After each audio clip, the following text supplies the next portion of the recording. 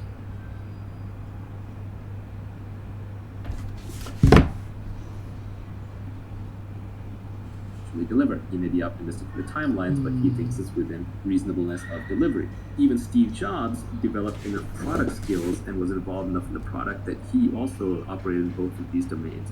Larry Ellison started as a programmer and I think wrote the first version of Oracle, or was actually heavily involved in it.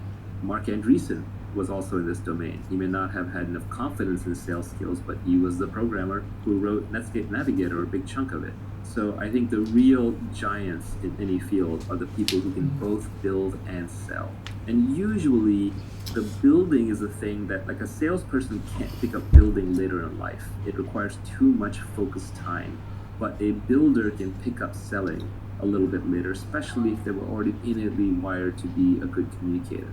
Bill Gates famously paraphrased this as, "I would rather teach an engineer marketing than a marketer engineering." I think if you start out with a building mentality and you have building skills and it's still early enough in your life, or you have enough focused time that you think you can learn selling, and you have some natural characteristics where you're a good salesperson, then you can double down on those. Now, your sales skills could be in a different than traditional domain. So for example, let's say you're a really good engineer, and then people are saying, well, now you need to be good at sales. Well, you may not be good at hand-to-hand sales, but you may be a really good writer. And writing is a skill that can be learned much more easily than, say, in-person selling. And so you may just cultivate writing skills until you become a good online communicator and then use that for your sales.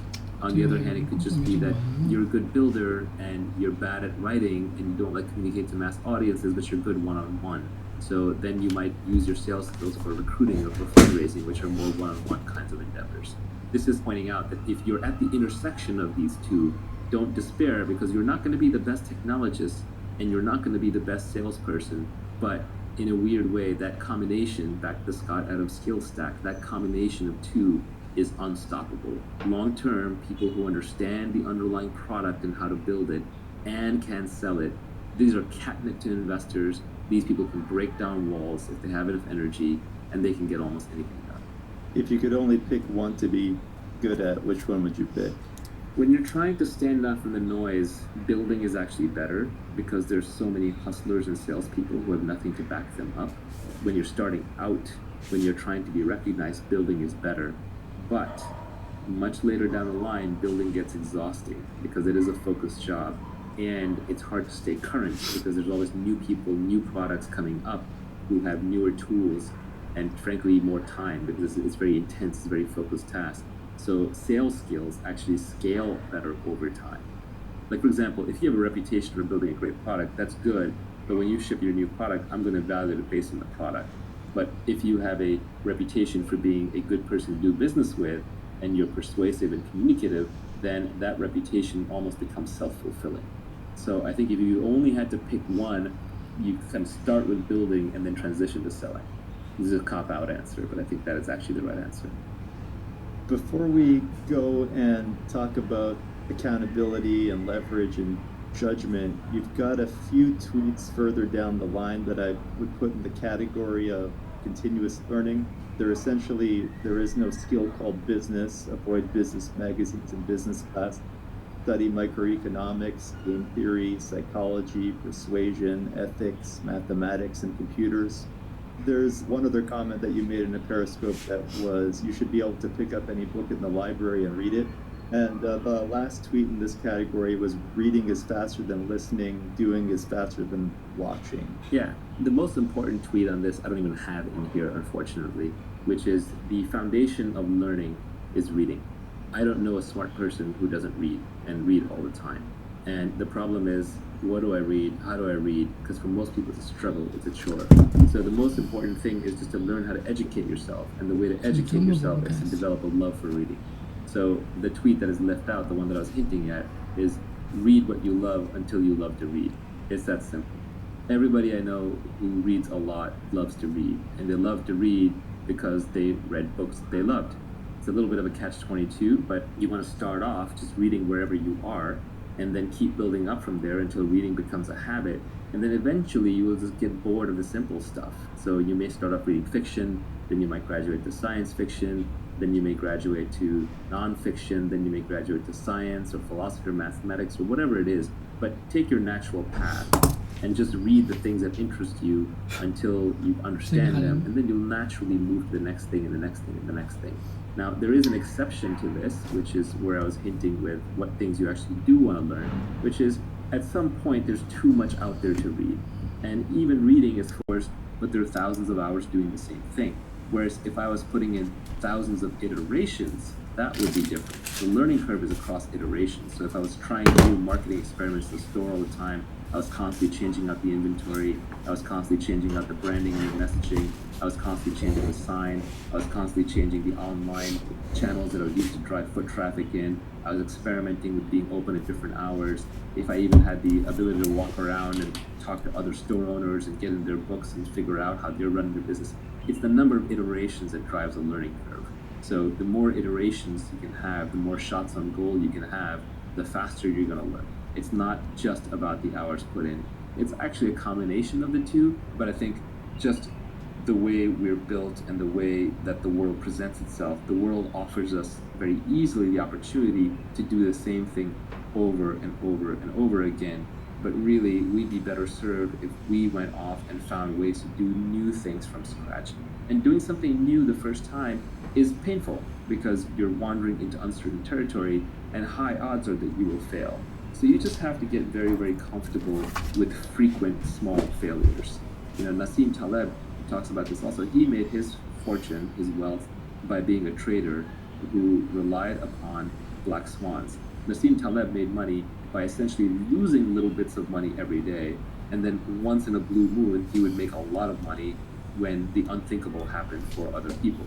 Whereas most people want to make little bits of money every day, and in exchange, they'll tolerate lots of blow-up risk. They'll tolerate going completely bankrupt. We're not evolved to bleed a little bit every day. If you're out in a natural environment and you get a cut and you're literally bleeding a little bit every day, you will eventually die. You have to stop that cut. We're evolved for small victories all the time, but that becomes very expensive. That's where the crowd is. That's where the herd is. So if you're willing to bleed a little bit every day, but in exchange you'll win big later, you'll do better. That is, by the way, entrepreneurship. Entrepreneurs bleed every day. They're not making money. They're losing money. They're constantly stressed out. All the responsibility is upon them, but when they win big. On average, they'll make more. So why don't we jump into accountability, which I thought was pretty interesting, and I think you have your own unique take on it. So the first tweet on accountability was, embrace accountability and take business risks under your own name. Society will reward you with responsibility, equity, and leverage. Yeah, so to get rich, you're going to need leverage, and leverage comes in labor, it comes in capital, or it can come through code or media. But most of these, like labor and capital, people have to give to you. For labor, somebody has to follow you. For capital, somebody has to give you money or assets to manage or machines. So to get these things, you have to build up credibility, and you have to do those under your own name as much as possible, which is risky. So accountability is a double-edged thing. It allows you to take credit when things go well and to bear the brunt of the failure when things go badly. So in that sense, people who are stamping their names on things aren't foolish, they're just confident. Maybe it turns out to be foolish in the end, but if you look at a Kanye or an Oprah or a Trump or an Elon or anyone like that, these people can get rich just off their name because their name is such powerful branding. Regardless of what you think of Trump, you have to realize that the guy was among the best in the world at just branding his name. Why would you go to Trump Casino? It used to be because of Trump. Why would you go to Trump Tower? Because of Trump. When it came time to vote, I think there were a lot of voters who just went in and said Trump. They recognized the name. So the name recognition paid off. Same thing with Oprah. She puts her brand on something, her name on something, and it flies off the shelves, and it's like instant validator. But these people also take risks for putting their name out there. Obviously, Trump is now probably hated by half or more than half of the country and by a big chunk of the world, but he sticks his name out there. By putting your name out there, you become a celebrity, and fame has many, many downsides. It's better to be anonymous and rich than to be poor and famous, but even famous and rich has a lot of downsides associated with it. You're always in the public eye. So accountability is quite important. When you're working to build a product, or you're working in a team, or you're working in a business, we are constantly drummed into our heads how important it is to be part of a team, and absolutely agree with that. A lot of our training socially is telling us to not stick our necks out of the crowd. There's this saying that I hear from Australian friends that like the tall poppy gets cut, right? Don't stick your neck out. But I would say that actually a really, really well-functioning team is small and has clear accountability for each of the different portions. Like, so you can say, okay, this person is responsible for building the product, this person is responsible for the messaging, this person is responsible for raising money, this person is responsible for the pricing strategy and maybe the online advertising. So if somebody screws up, you know exactly who's responsible, while at the same time something goes really well, you also know exactly who's responsible. So if you have a small team and you have clearly delineated responsibilities, then you can still keep a very high level of accountability. And accountability is really important because when something succeeds or fails, if it fails, everybody points fingers at each other, and if it succeeds, everybody steps forward to take credit. And we've all had that experience when we were in school and we got like a group assignment to do, and there were people in there were probably a few people in there who did a lot of the work, and then there were a few people who just did a lot of grandstanding or positioning to do the work. So we're all familiar with this from a childhood sense, but it is uncomfortable to talk about. But clear accountability is important. Without accountability, you don't have incentives. Without accountability, you can't build credibility. But you take risk. So you take risk of failure, you take risk of humiliation, you take risk of failure under your own name, which, you know, luckily in modern society, there's no more debtor's prison and people don't go to jail or get executed for losing other people's money, but we're still socially hardwired to not fail in public under our own names. And the people who have the ability to fail in public under their own names actually gain a lot of power. For example, I'll give a personal anecdote. Up until about 2013, 2014, my public persona was entirely around startups and investing. And only around 2014, 2015 did I start talking about philosophy and psychological things and broader things. And it made me a little nervous because I was doing it under my own name. And there were definitely people in the industry who sent me messages through the back channel like, what are you doing? You're ending your career. This is stupid. And I just went with it. I took a risk. Same with crypto early on. I took a risk. But when you put your name out there, you take a risk with certain things, you also get to reap the rewards, you get the benefits. Accountability is important because that's how you're going to get leverage. That's how you're going to get credibility. It's also how you're going to get equity. You're going to get a piece of the business. When you're negotiating with other people, ultimately, if someone else is making a decision about how to compensate you, that decision will be based on how replaceable you are. And if you have high accountability, that makes you less replaceable, and then they have to give you equity, which is a piece of the upside. But equity itself is a good example because equity is also a risk-based instrument. Equity means you get paid everything after all the people who need guaranteed money are paid back. So if you look at the hierarchy of capital in a company, the employees get paid first. They get to pay the salary first. Like in the legal proceedings, you know, the salaries are sacrosanct. If you are a board member and the company spends too much money and has back salaries to pay, the government will go after you personally to pay back the salaries. So the employees get the most security, but in exchange for that security, they don't have as much upside.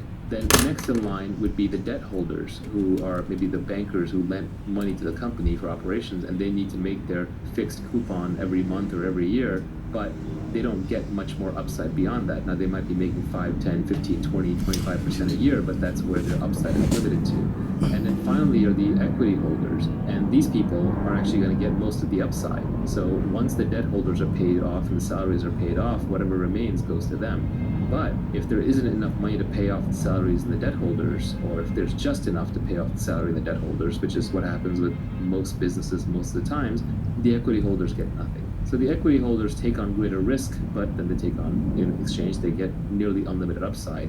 And you can do the same with all of your work.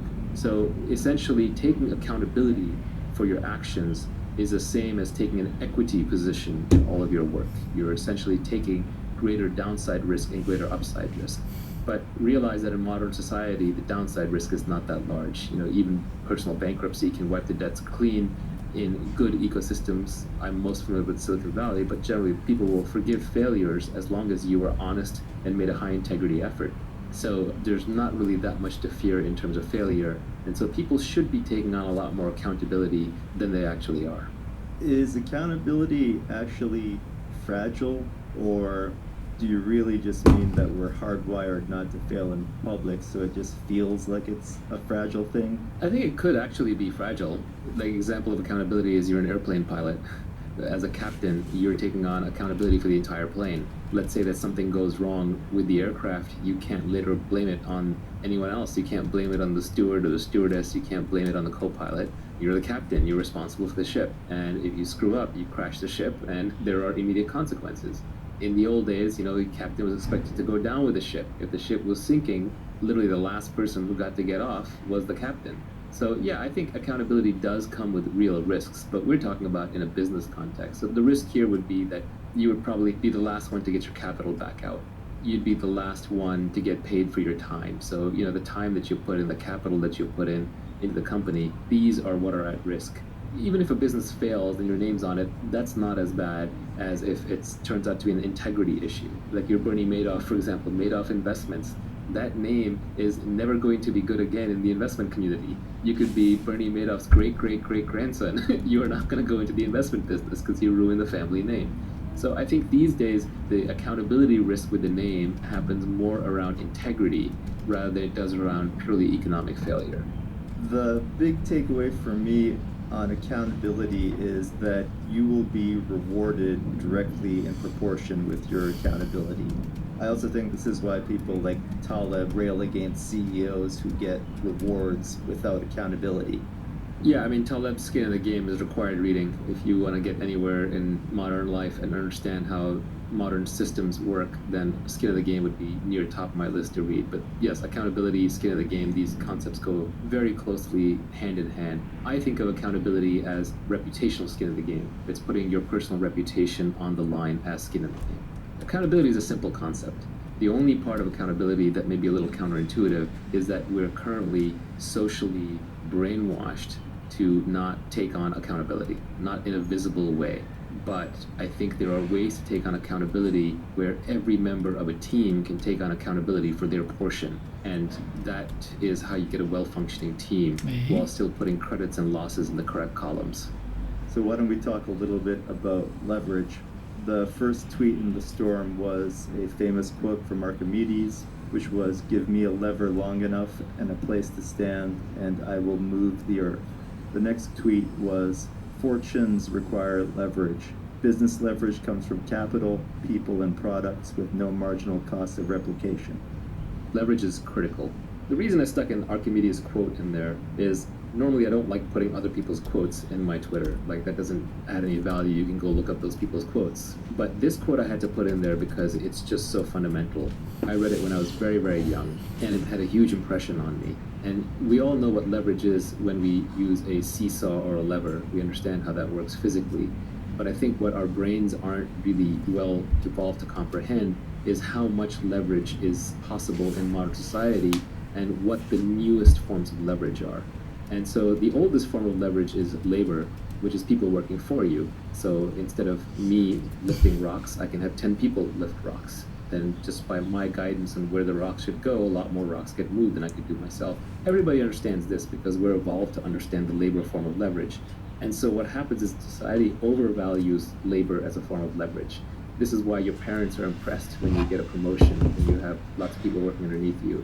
This is why when a lot of naive people, when you tell them about your company, they'll say how many people work there. They'll use that as a way to establish credibility. They're trying to measure how much leverage and impact you actually have. Or when someone starts a movement, they'll say how many people they have or how big the army is. We just automatically assume that more people is better. But I would argue that this is the worst form of leverage that you could possibly use. Managing other people is incredibly messy. It requires tremendous leadership skills. You're one short hop from a mutiny or getting eaten or torn apart by the mob. It's incredibly competed over.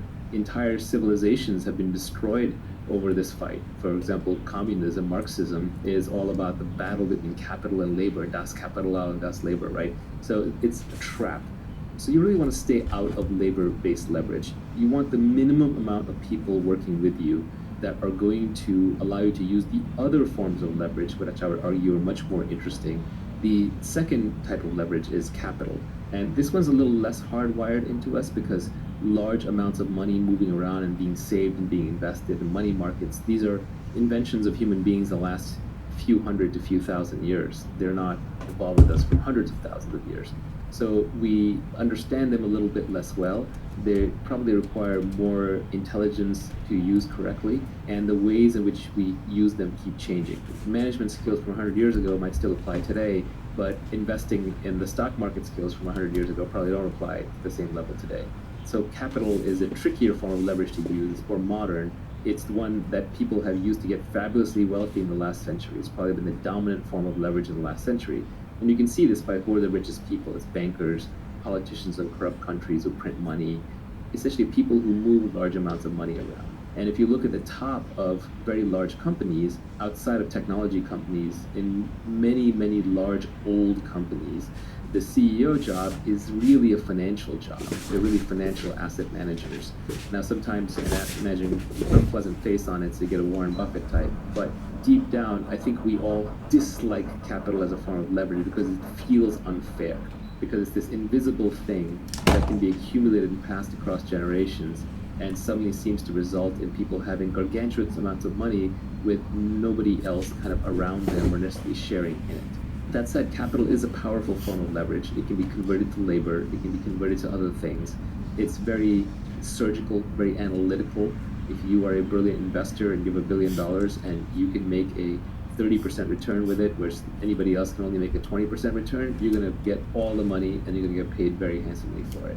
It scales very, very well. If you get good at managing capital, you can manage more and more capital much more easily. You can manage more and more people. So it is a good form of leverage, but the hard part with capital is how do you obtain it? And that's why I talked about specific knowledge and accountability first. If you have specific knowledge in a domain, and if you're accountable and you have a good name in that domain, then people are going to give you capital as a form of leverage that you can use to then go get more capital. So, but capital also is fairly well understood, and I think a lot of the knocks against capitalism come because of the accumulation of capital. The most interesting and the most important form of leverage is this idea of products that have no marginal cost of replication. This is the new form of leverage. This is only invented in the last few hundred years. It got started with the printing press, it accelerated with broadcast media, and now it's really blown up with the internet and with code. So now you can multiply your efforts without having to involve other humans and without needing money from other humans. This podcast is a form of leverage. Long ago, I would have had to sit in a lecture hall and lecture each of you personally, and I would have maybe reached a few hundred people, and that would have been that. 30 years ago, I would have to be lucky to get on TV, which is somebody else's leverage. They would have distorted the message, they would have taken the economics out of it or charged me for it. They would have muddled the message, and I would have been lucky to get that form of leverage. But today, thanks to the internet, I can buy a cheap microphone, hook it up to a laptop or an iPad, and there you are, all listening. So this newest form of leverage is where all the new fortunes are made. So all the new billionaires, the last generation fortunes were made by capital. That was the Warren Buffetts of the world.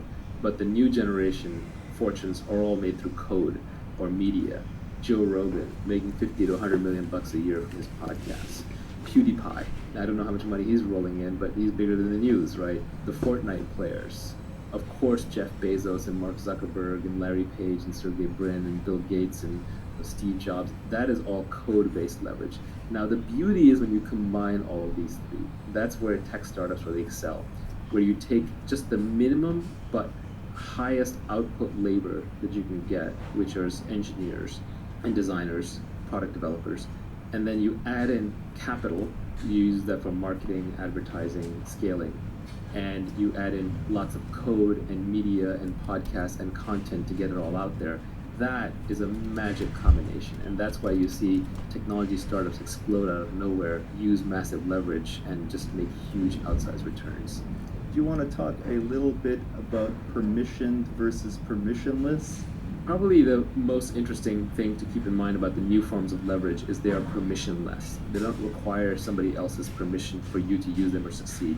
For labor leverage, somebody has to decide to follow you. For capital leverage, somebody has to give you money to invest or to turn into a product. But coding, writing books, recording podcasts, tweeting, YouTubing, these kinds of things, these are permissionless. You don't need anyone's permission to do them. And that's why they're very egalitarian. They're great equalizers of leverage. And as much as people may rail on Facebook and YouTube, they're not going to stop using it because this permissionless leverage where everyone can be a broadcaster is just too good.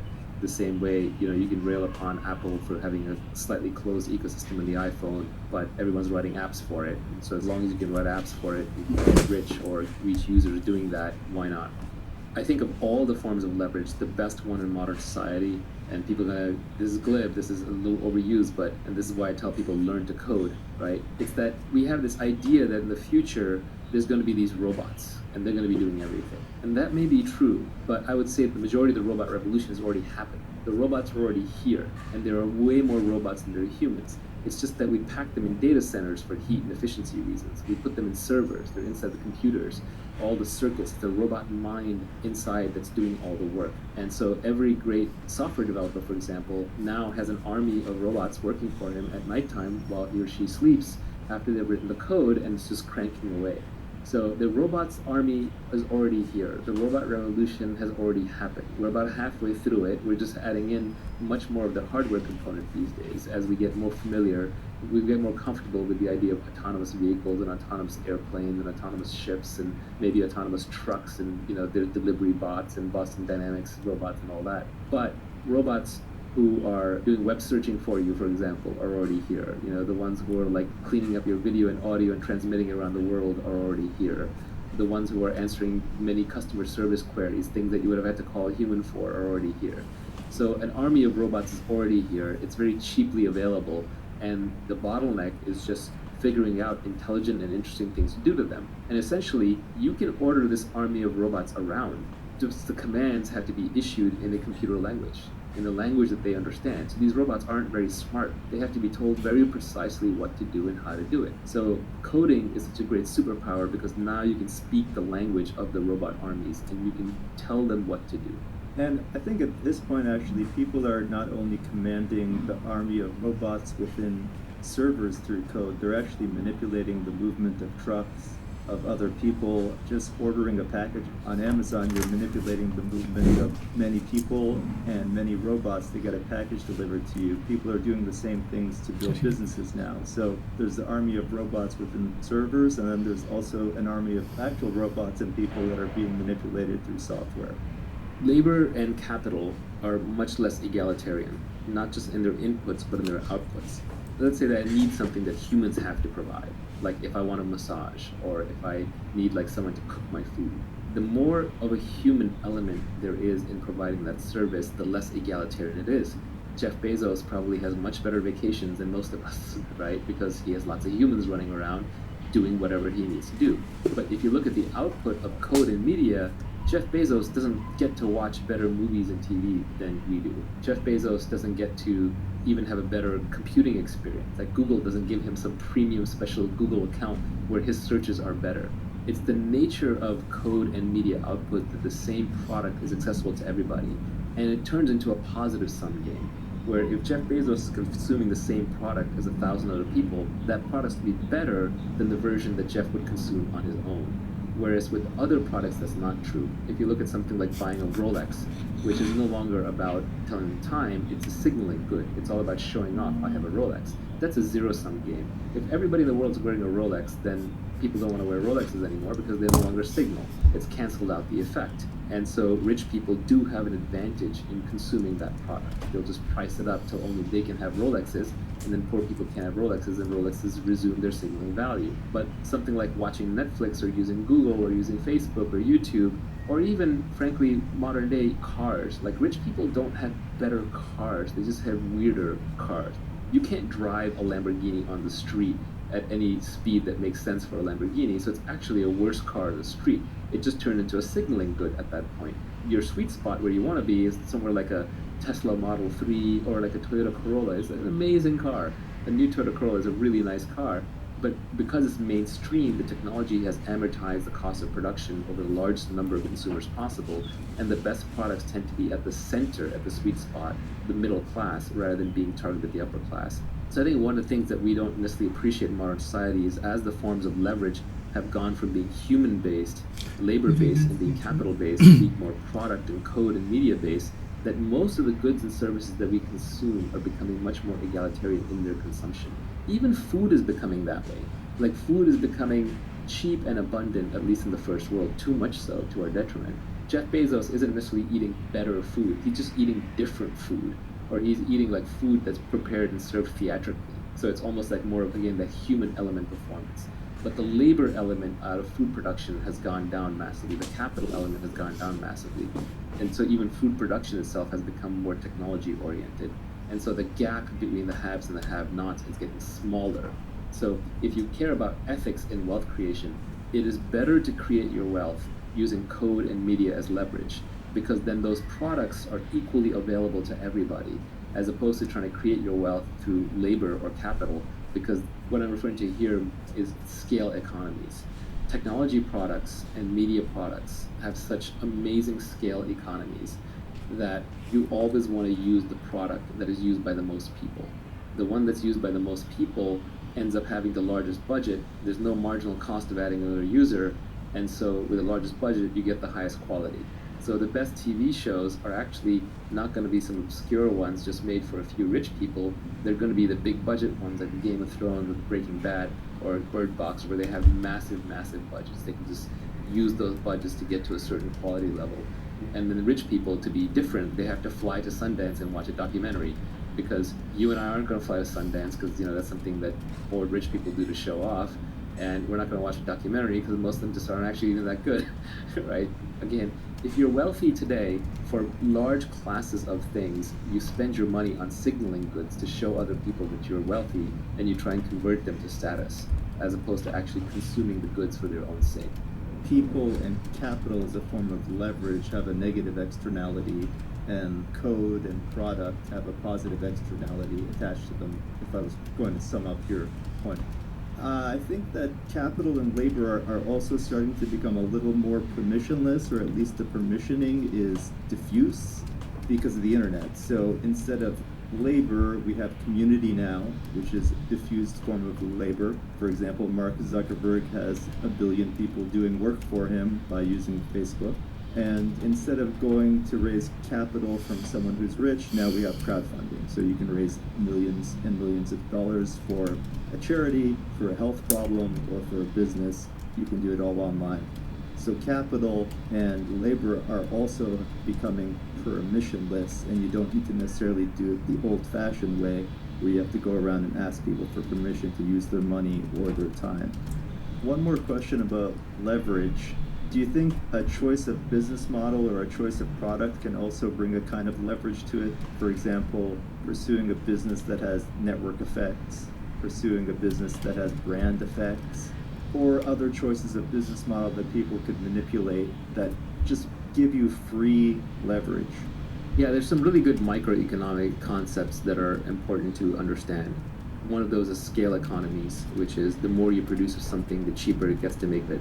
That's something that a lot of businesses have, basic economics 101, and you should try and get into a business where making widget number 12 is cheaper than making widget number 5, and making widget number 10,000 is a lot cheaper than the previous ones. And this builds up an automatic sort of barrier to entry against competition and getting commoditized. So that's an important one.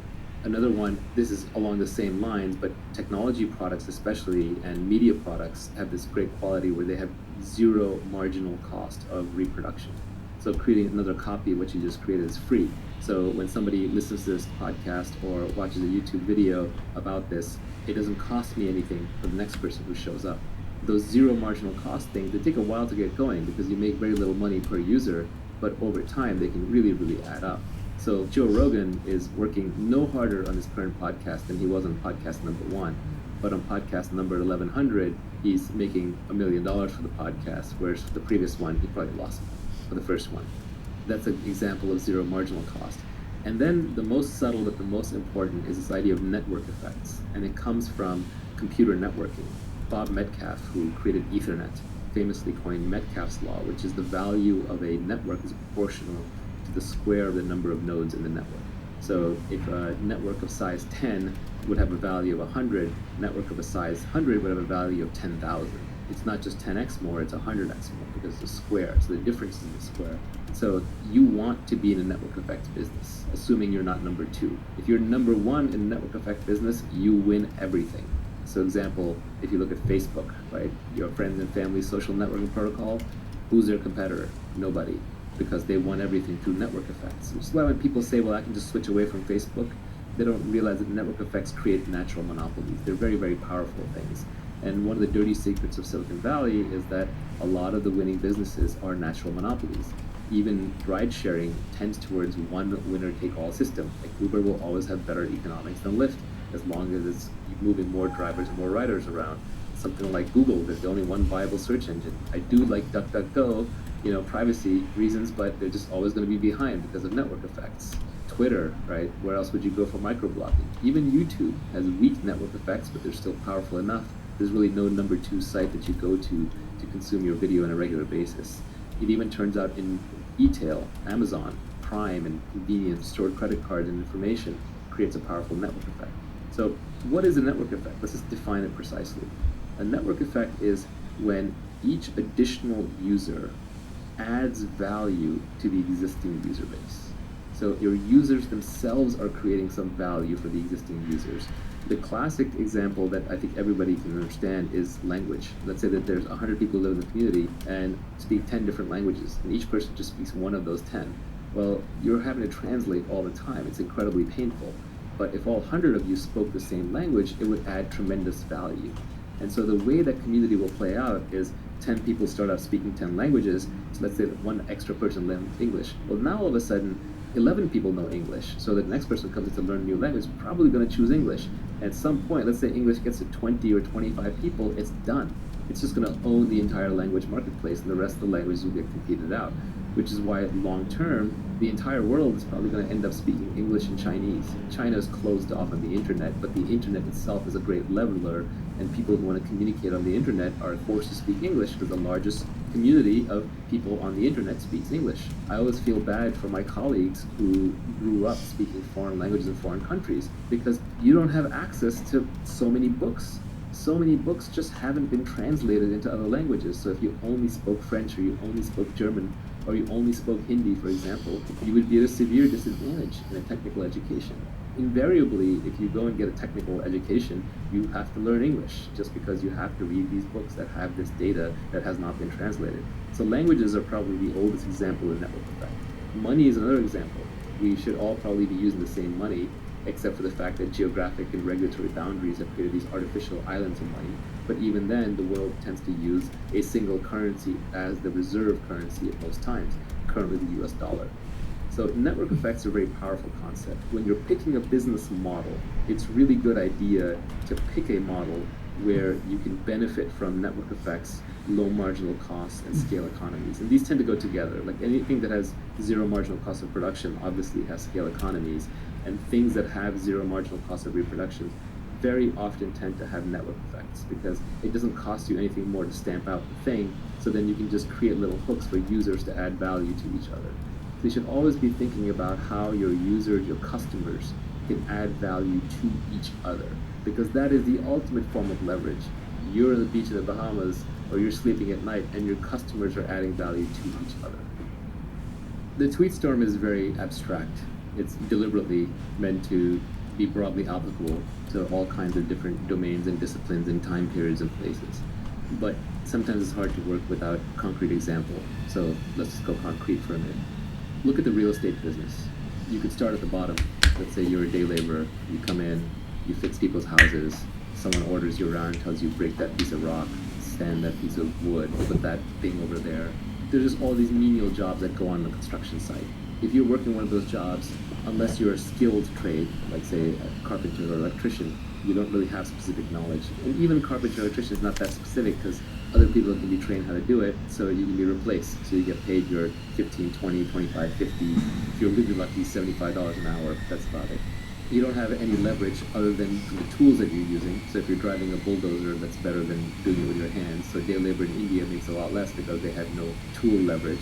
You don't have much accountability. You're a faceless cog in a construction crew, and the owner of the house or the buyer of the house doesn't know or care that you worked on it. One step up from that, you might have a contractor, like a general contractor, who someone hires to come and fix and repair and build up their house. That general contractor is taking accountability, they're taking responsibility. So now, if let's say they got paid $250,000 for the job, sorry, I'm using Bay Area prices, so maybe I'll go rest of the world prices, $100,000 for the job to fix up a house. and it actually costs the general contractor all said and done $70,000. Well, that contractor is going to pocket that remaining 30. So they got the upside, they got the equity, but they're also taking accountability and risk. So if the project runs over and there's losses, then they eat the losses. But you see, just the accountability gives them some form of additional potential income. And then they also have labor leverage because they have a bunch of people working for them. But it probably tops out right there. You can go one level above that and you can look at a property developer. This might be someone who is a contractor who did a bunch of houses, did a really good job, then decided to go into business for themselves, and they go around looking for beaten down properties that have potential. They buy them, they either raise money from investors, they're fronted themselves, they fix the place up, and then they sell it for twice what they bought it for. Maybe they only put in 20% more, so it's a healthy profit. So now a developer like that takes on more accountability, has more risk, they have more specific knowledge, because now you have to know which neighborhoods are worth buying in, which lots are actually good and which lots are bad, what makes or breaks a specific property. You have to imagine the finished house that's going to be there, even when the property itself might look really bad right now. So there's more specific knowledge, there's more accountability and risk, and now you also have capital leverage because you're also putting money into the project. But conceivably, you could buy, a piece of land or a broken down house for $200,000 and turn it into $1 million mansion and pocket all the difference. One level beyond that might be a famous architect or a developer, where just having your name on a property because you've done so many great properties increases its value. One level up from that, you might be a person who decides, well, I understand real estate and I now know enough of the dynamics of real estate that rather than just build and flip my own properties or improve my own properties, I'm going to be a massive developer. I'm going to build entire communities. Another person might say, I like that leverage, but I don't want to manage all these people. I want to do it more through capital, so I'm going to start a real estate investment trust. And that requires specific knowledge, not just about investing in real estate and building real estate, but also requires specific knowledge about the financial markets, the capital markets, and how real estate trusts operate. One level beyond that might be somebody who says, actually, I want to bring the maximum leverage to bear in this market and the maximum specific knowledge. And so that person would say, well, I understand real estate, and I understand everything from basic housing construction to building properties and selling them to how real estate markets move and thrive. And I also understand the technology business. So I understand how to recruit developers, how to write code, and how to build good product. And I understand how to raise money from venture capitalists and how to return it and how all of that works. And obviously not a single person may know this. You may pull a team together to do it where each have different skill sets. But that combined entity would have specific knowledge in technology and in real estate. It would have massive accountability because that company's name would be a very high risk, high reward effort attached to the whole thing. And people would devote their lives to it, take on significant risk, and then it would have leverage in code with lots of developers. It would have capital with investors putting money in and the founder's own capital, and it would have labor of some of the highest quality labor that you can find, which is high quality engineers and designers and marketers who are working on the company. And then you may end up with a Trulia or a Redfin or a Zillow kind of company, and then the upside could potentially be in the billions of dollars or the hundreds of millions of dollars. So as you layer in more and more kinds of knowledge that can only be gained on the job and aren't common knowledge, and you layer in more and more accountability and risk taking, and you layer in more and more great people working on it and more capital on it and more code and media on it, you keep expanding the scope of the opportunity all the way from the day laborer who might just literally be scrapping on the ground with their hands all the way up to somebody who started a real estate tech company and then took it public. We spoke about specific knowledge, we talked about accountability, we talked about leverage. The last skill that Naval talks about in his tweet storm is judgment, where he says that leverage is a force multiplier for your judgment. We are now living in an age of nearly infinite leverage, and all the great fortunes are created through leverage. So your first job is to go and obtain leverage, and you can obtain leverage through permission by taking risks and getting people to work for you, or by raising capital, or you can get leverage permissionlessly by learning how to code or becoming a good communicator in podcasting, broadcasting, creating videos, writing, etc. So that's how you get leverage. But once you have leverage, what do you do with it? Well, the first part of your career is spent hustling to get leverage. Once you have the leverage, then you want to slow down a bit, because your judgment really matters. It's like you've gone from steering your sailboat around to now you're steering an ocean liner or a tanker. You have a lot more at risk, but you have a lot more to gain as well. You're carrying a much higher payload. So in an age of infinite leverage, judgment becomes the most important skill. Warren Buffett is so wealthy now because of his judgment. Even if you were to take away all of Warren's money, tomorrow investors would come out of the woodwork and hand him $100 billion because they know his judgment is so good, and they would give him a big chunk of that $100 billion to invest. So ultimately, everything else that you do is actually setting you up to apply your judgment. One of the big things that people rail on is CEO pay, and for sure there's crony capitalism that goes on where these CEOs control their boards and the boards give them too much money. But there's certain CEOs who definitely earn their keep because their judgment is better. If you're steering a big ship, if you're steering Google or Apple, and your judgment is 10 or 20% better than the next person's, society will literally pay you hundreds of millions of dollars more because you're steering a $100 billion ship. If you're on course 10 or 20% of the time more often than the other person, the compounding results on that hundreds of billions of dollars you're managing will be so large that your CEO pay will be dwarfed in comparison. So demonstrated judgment, credibility around the judgment is so critical. Warren Buffett wins here because he has massive credibility. He's been highly accountable. He's been right over and over in the public domain. He's built a reputation for very high integrity, so you can trust him. So a person like that, people will throw infinite leverage behind him because of his judgment. Nobody asks him how hard he works. Nobody asks him when he wakes up or when he goes to sleep. Just like Warren, just do your thing. So especially demonstrated judgment with high accountability, clear track record is critical. Let's define judgment. I would define it as knowing the long-term effects of your decisions, or being able to predict the long-term effects of your decisions. It's funny, my definition of wisdom is knowing the long-term consequences of your actions. So they're not all that different. Wisdom is just judgment on a personal domain. Wisdom applied to external problems, I think, is judgment. So they're highly linked. But yes, it's knowing the long-term consequences of your actions and then making kind of the right decision to capitalize on that. Judgment is very hard to build up. This is where both intellect and experience come in play. There are many problems with the so-called intellectuals in the ivory tower, but one of the reasons why Nassim Taleb rails against them is because they have no skin in the game, they have no real-world experience, right? So they just apply purely intellect. And intellect without any experience is often worse than useless, because you get the confidence that the intellect gives you, and you get some of the credibility, but because you had no skin in the game and you had no real experience and no real accountability, you're just throwing darts. The real world is always far, far more complex than we can intellectualize. And especially all the interesting, fast-moving edge domains and problems, you can't get there without experience. So if you are smart and you iterate fast, so it's not even you put 10,000 hours into something, but you take 10,000 tries at something. If you are smart and you have a lot of quick iterations and you try to keep your emotions out of it, the people with the best judgment are actually among the least emotional. A lot of the best investors are considered almost robotic in that regard, but I wouldn't be surprised if even the best entrepreneurs often come across as unemotional.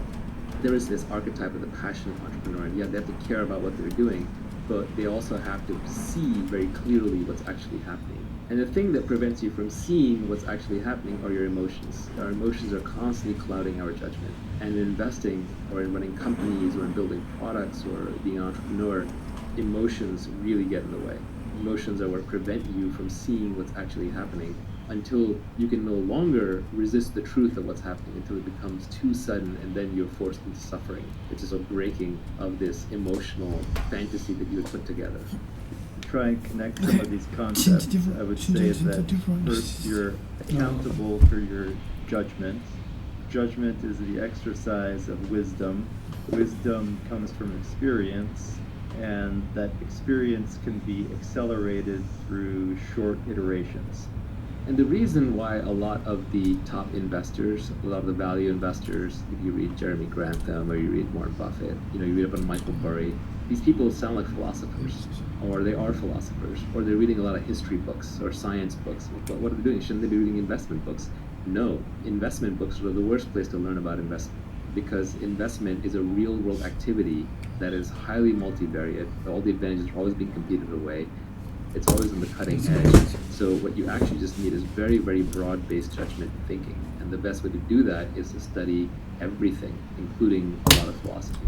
And philosophy also makes you more stoic, makes you less emotional, and so you make better decisions, you have better judgment.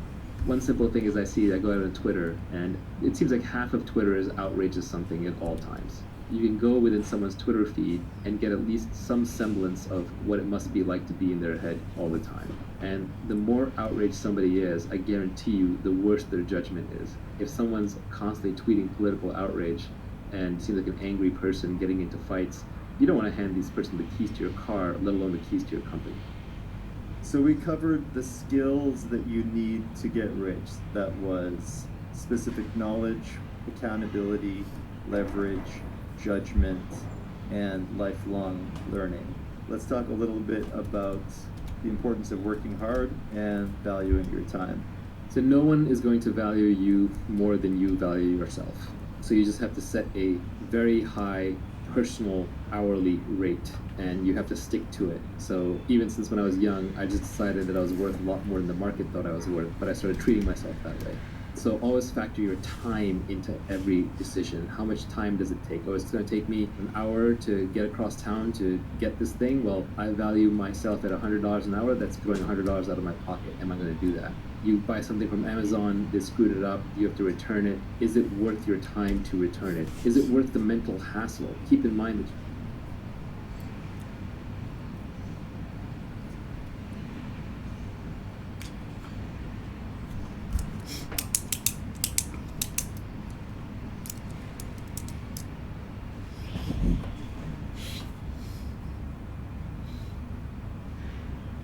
financial advice.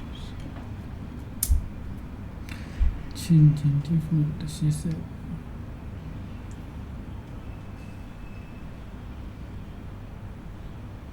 Yeah.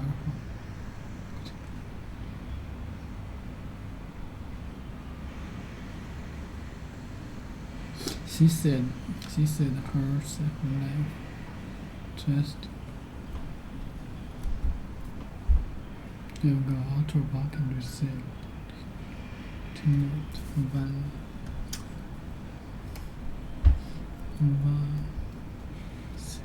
translated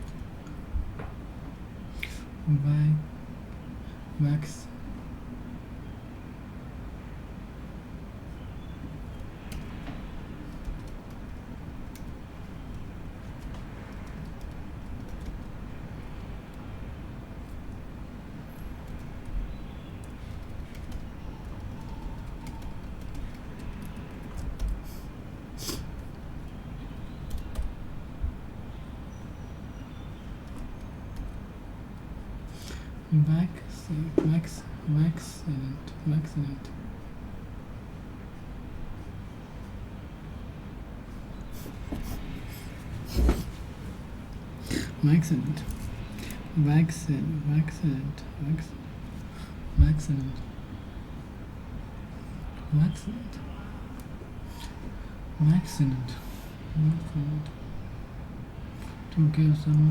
to give some advice.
Give some advice. Give some advice.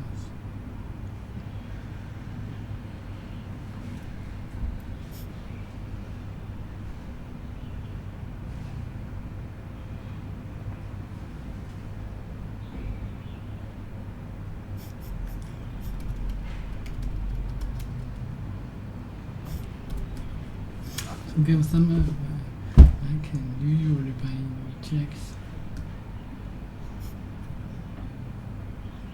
To give some order to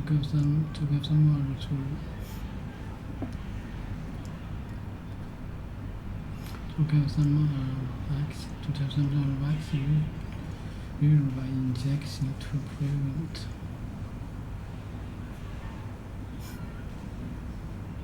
To give some.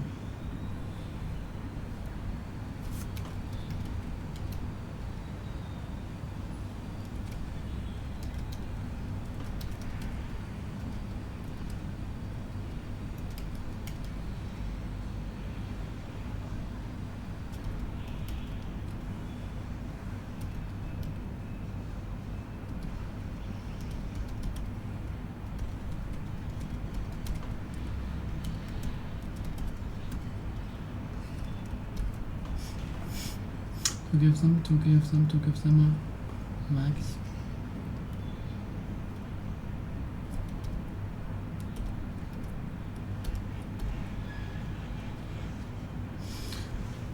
A substance that is put into the body of a person or animal to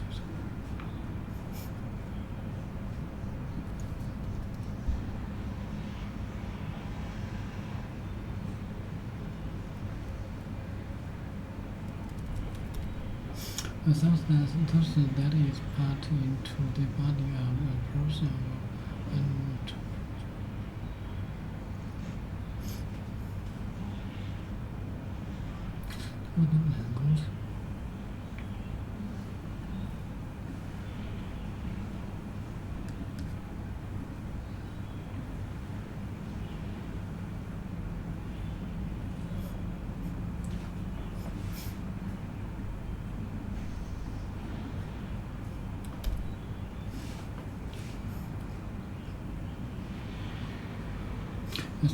a substance that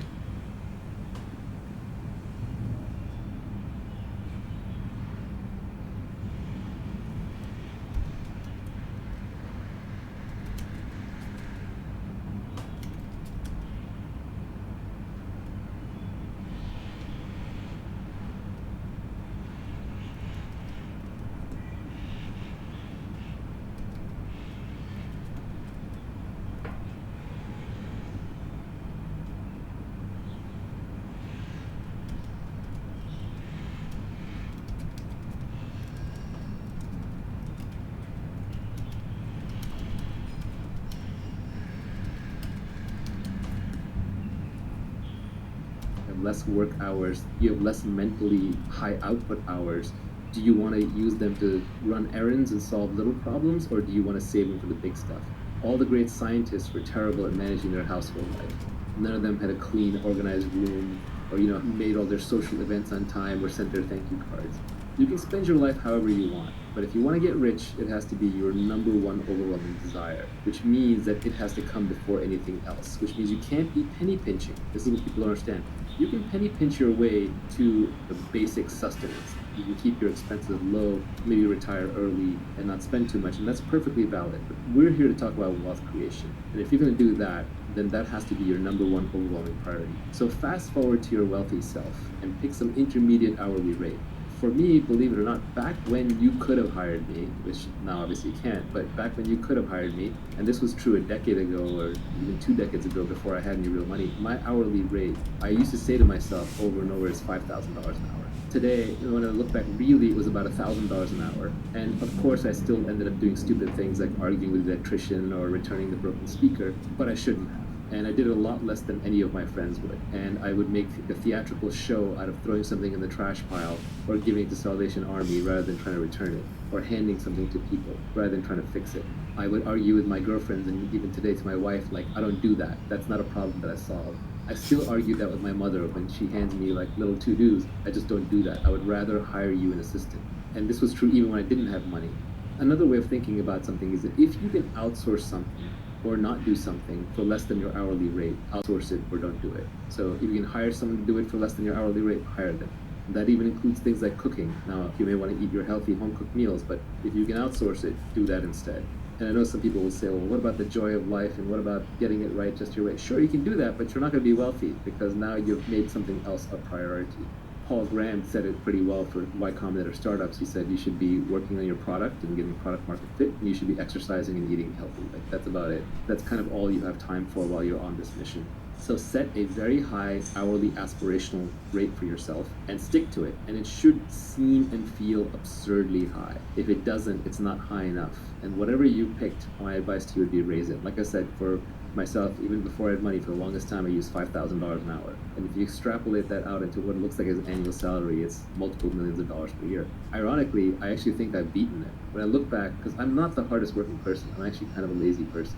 So I work through bursts of energy where I'm really motivated with something. So if I actually look at how much I've earned per actual hour that I've put in, it's probably quite a bit higher than that.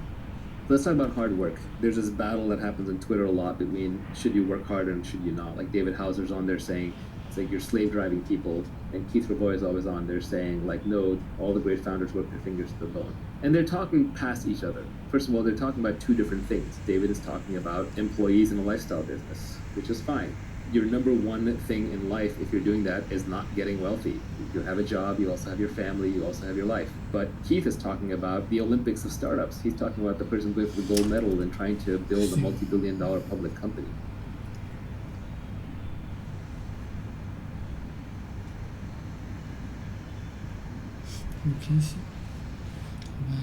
Max.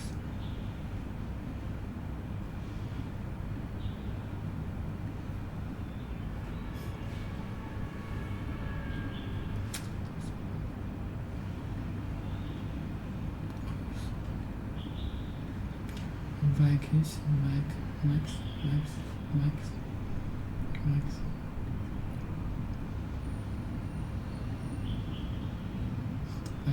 Max, what's the meaning of this?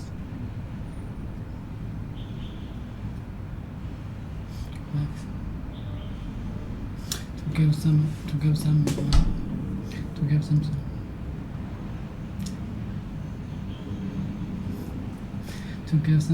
some advice, Max, you and by injection to prevent them. To prevent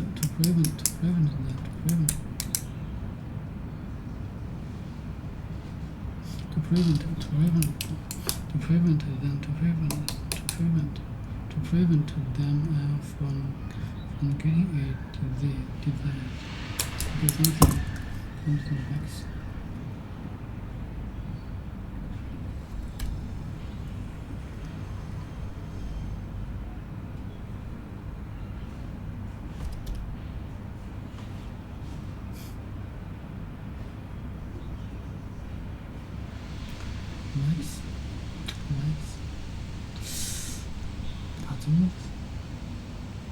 Maxi, for substance that appearing to body of person or animal particularly for inspiring because tenants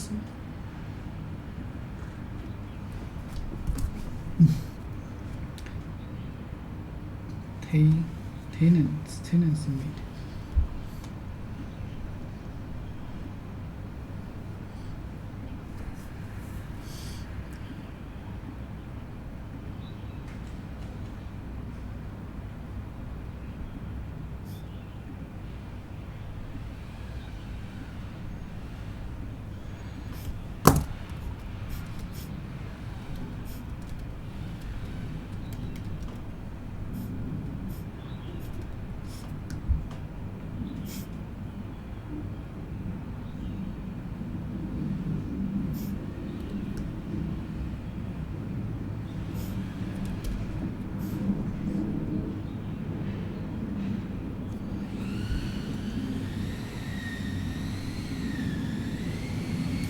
To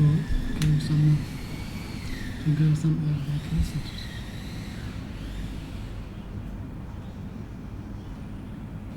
Communication to give some to give some to give some to give some to give someone to give someone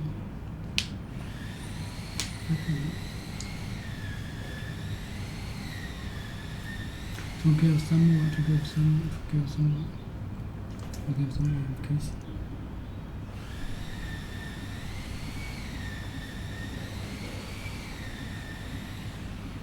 Vacation to give someone a vacation.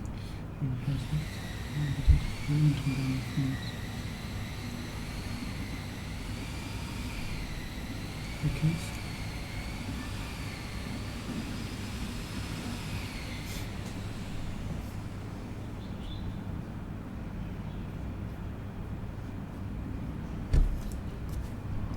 Vacation.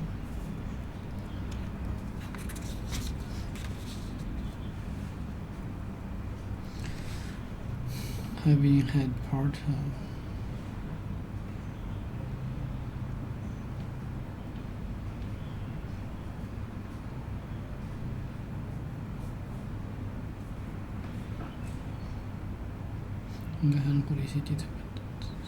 having that's having had that's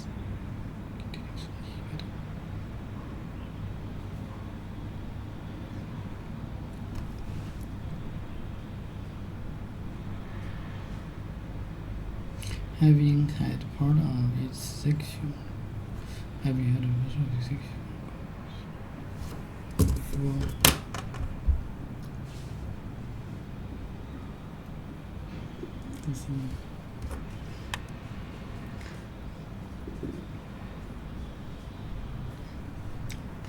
Talent.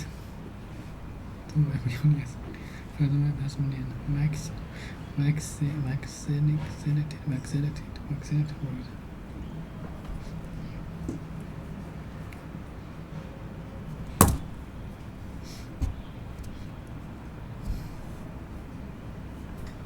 There are some significant. What do you mean of this? Significant.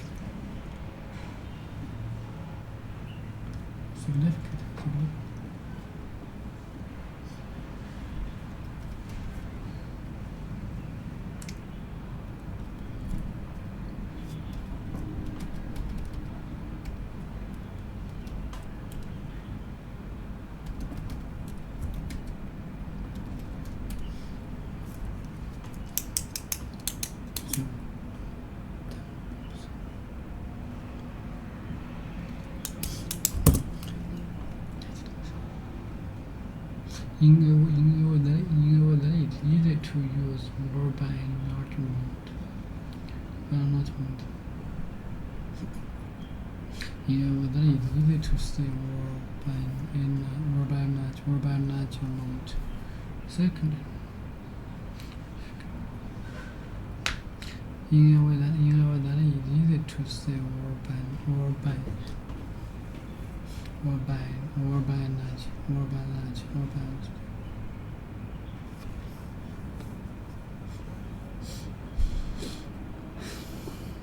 yeah, with that is easy to say. You know what's again for now.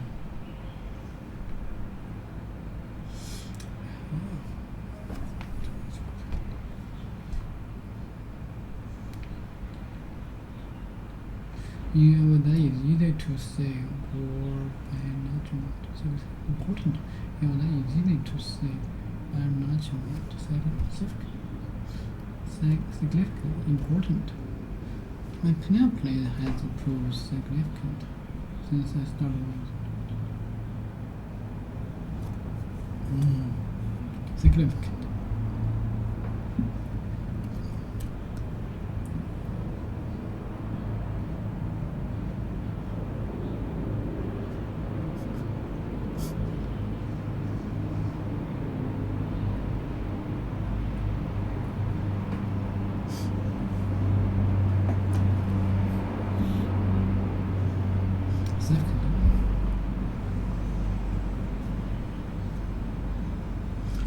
Significant.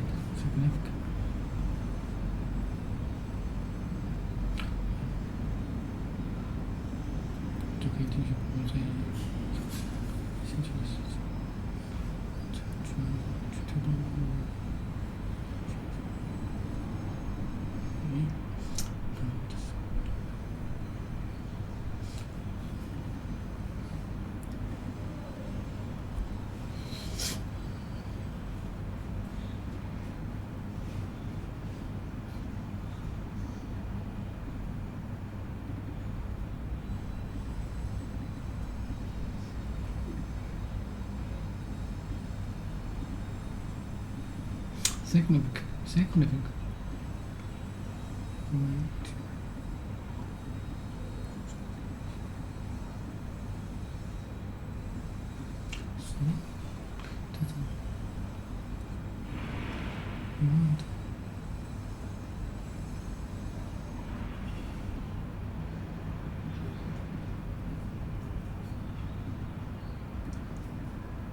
Significantly, 영어로 마피는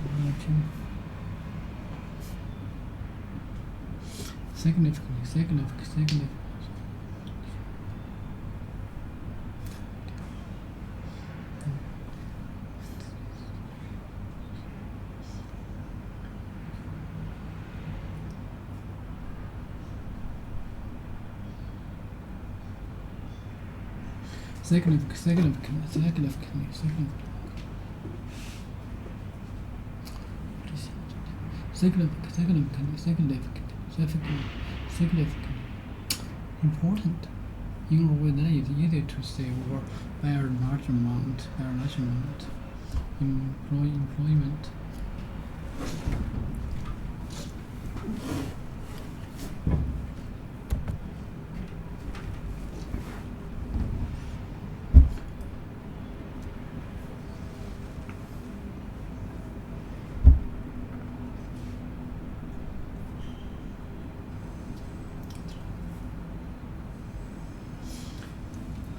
Special.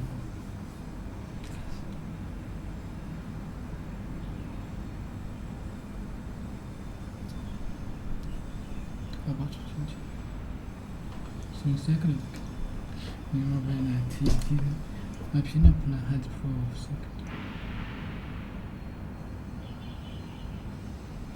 My penis I start with stuff. Yeah. By a large amount.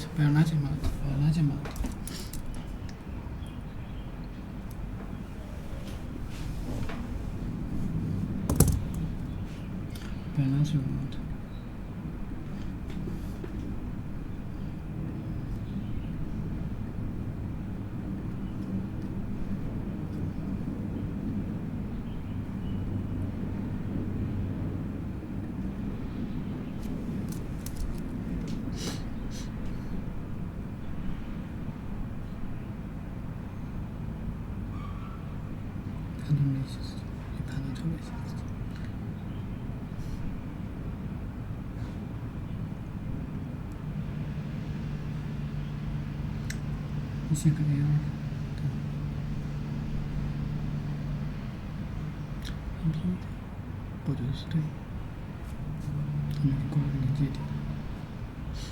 There are some significant.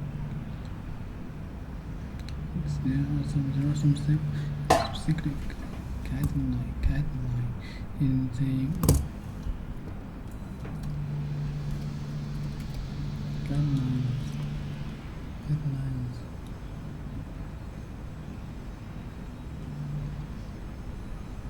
Information.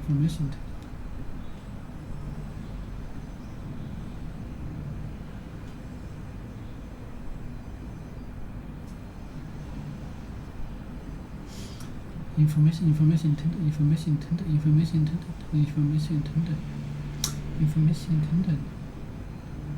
intended to advise people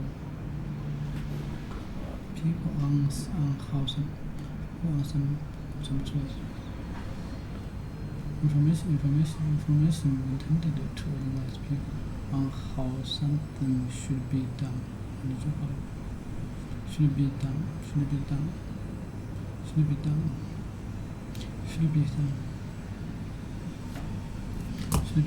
or what something should be.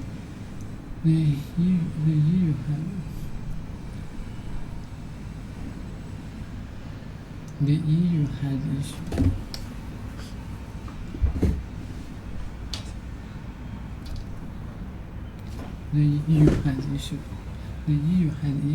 guidelines.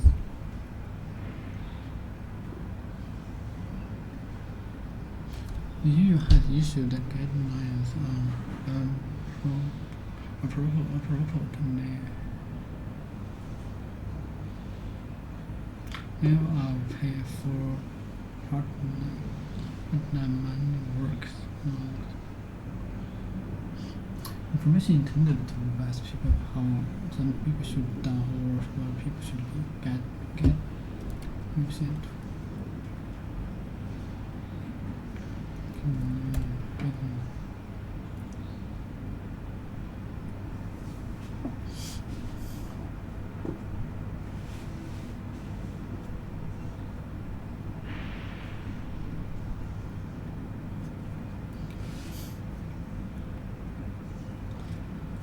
Information intended to advise.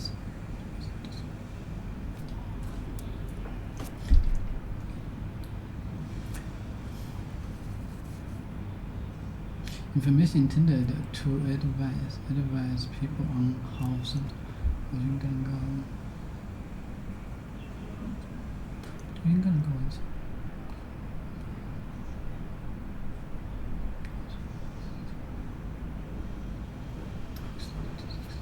Information intended to advise new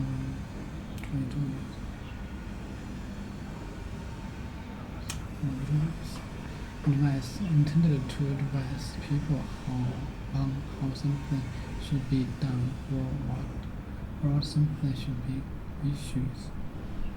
Information intended to advise people information intended have a plan information intended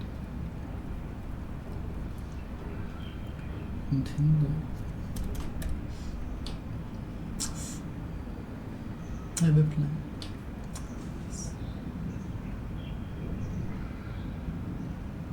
Intended have a plan or purpose. Have a plan and purpose.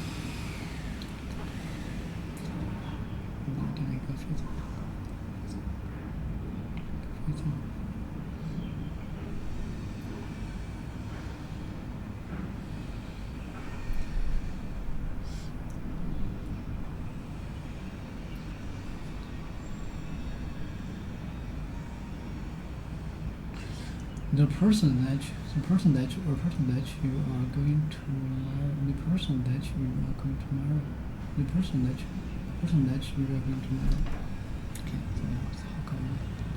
the person that you are going to marry. I shall be there.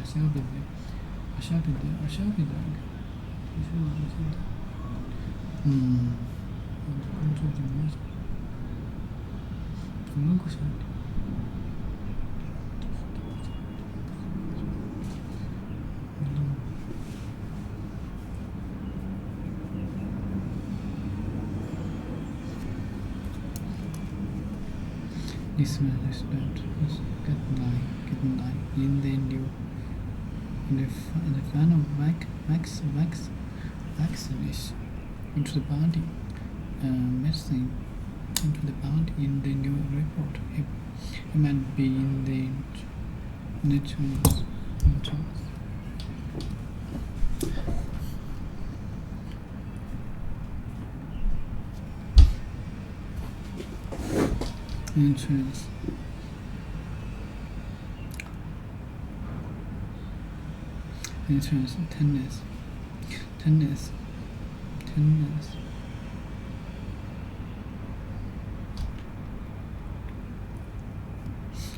Tennis. Me.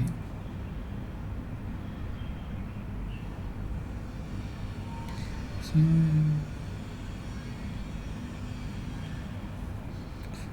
to do your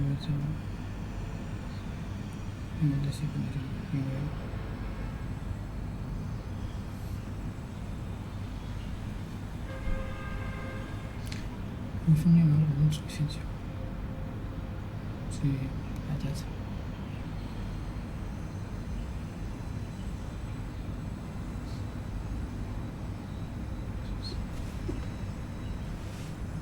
Tennis，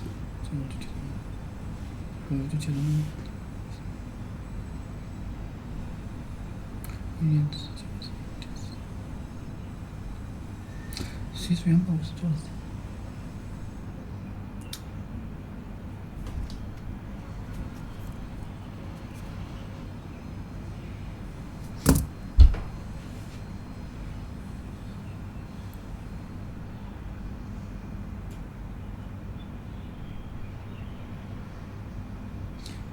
Tennis may put the first twice.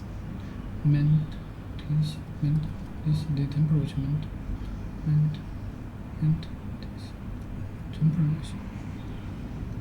mental relating to manage involve the human has a history mental involve in the process mental or involve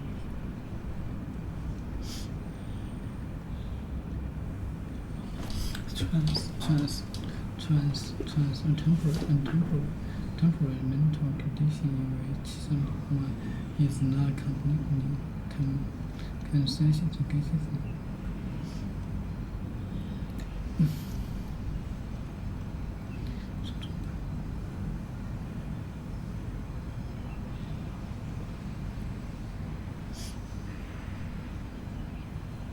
What's coming?如果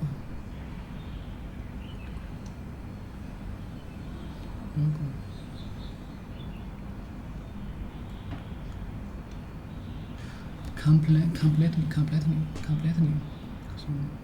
所以在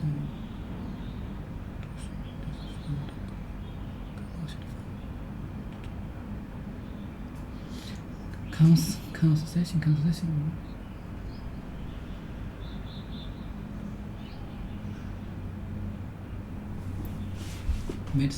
mental condition, temperature mental condition in which someone is not completely conscious when encounter himself or not encounter transcend mental condition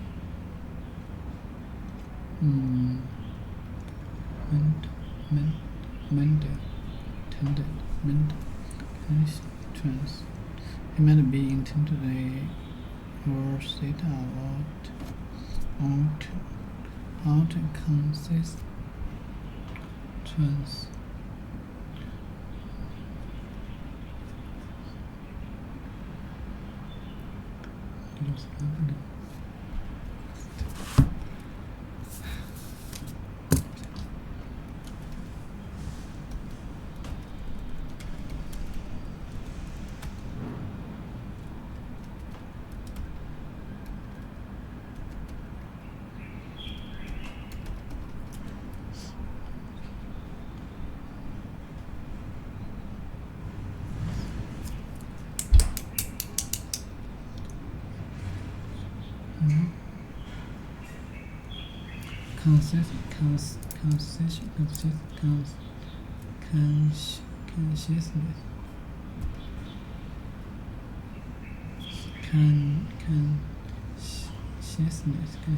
Consciousness.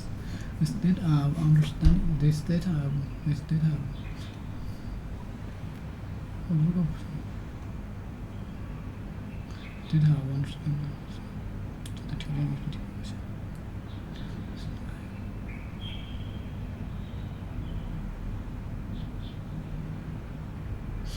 State of understanding and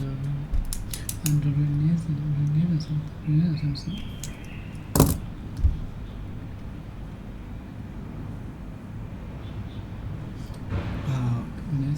State of understanding and release. Okay, shit. Confessness, and also is of understanding and realizing instead of understanding and this state of understanding and realizing and normal.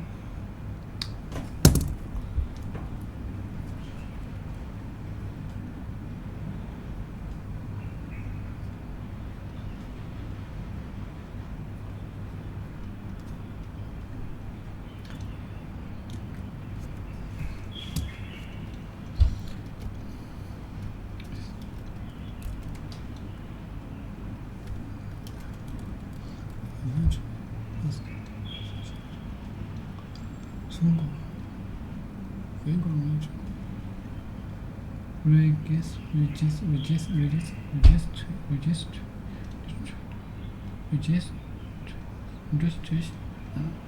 What?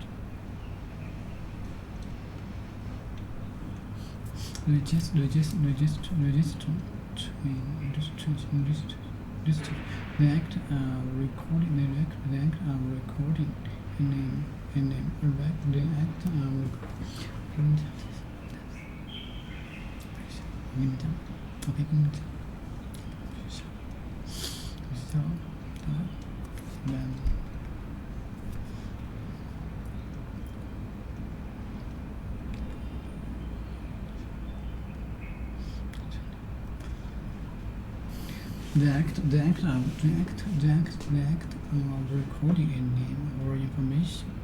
Okay. The act of recording a name or information official.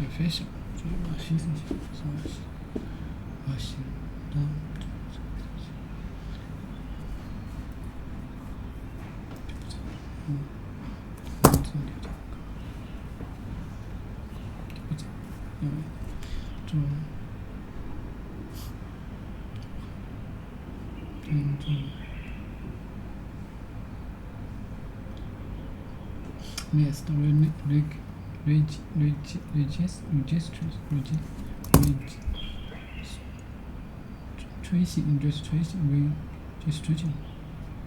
registration. Yes, the act of recording in name or information on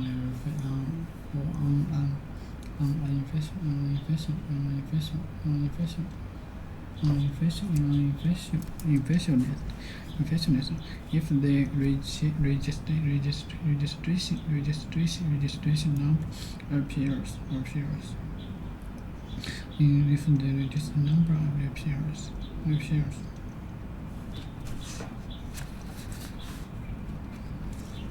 If the registration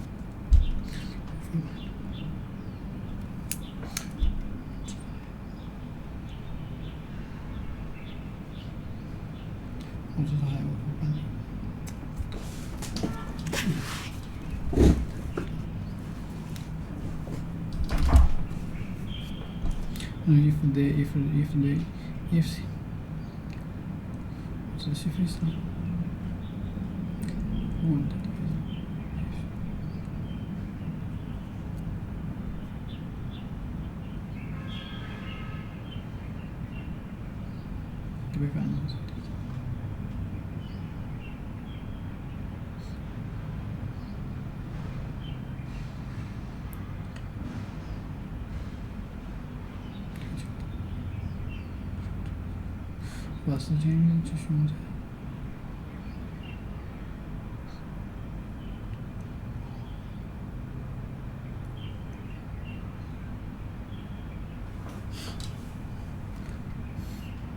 If the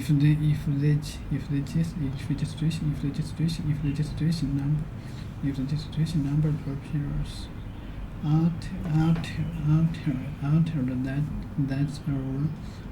that's already sign. If the register number, okay, the act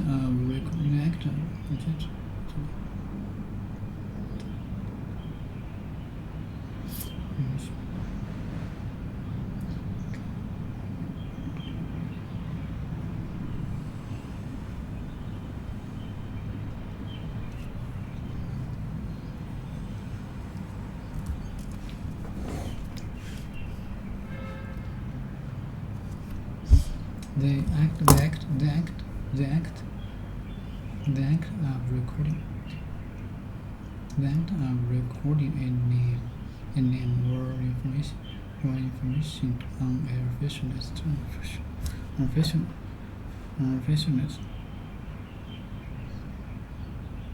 if the registration number appears.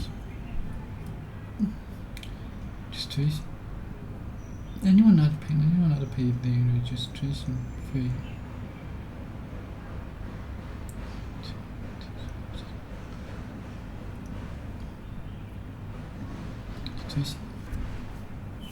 Registration. The act of recording any. The act of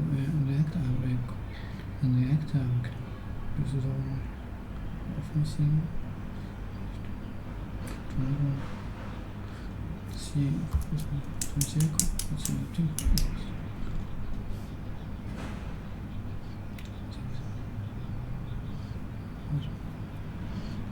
The act of recording.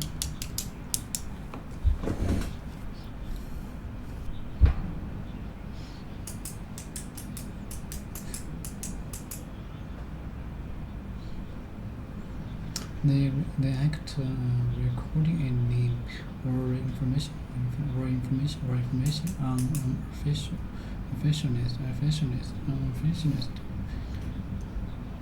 The act of recording a name or information on official.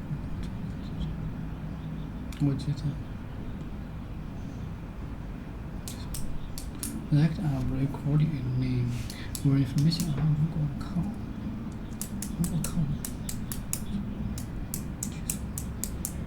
information on our officialist. The act of recording a name or information.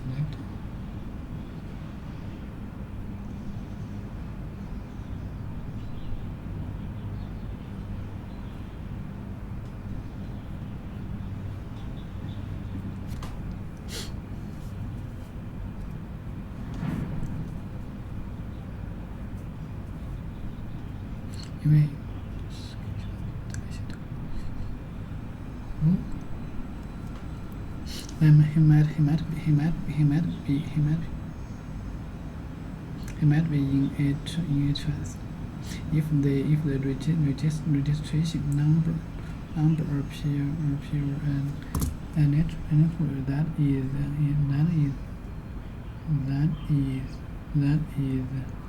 that is a warning sign. Bird.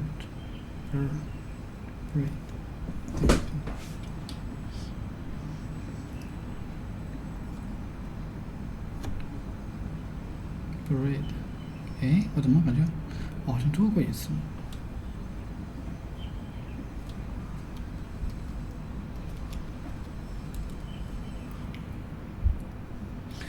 ？Reader, a person who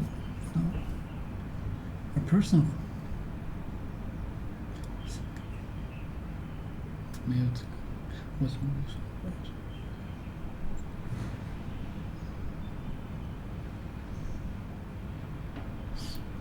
？She was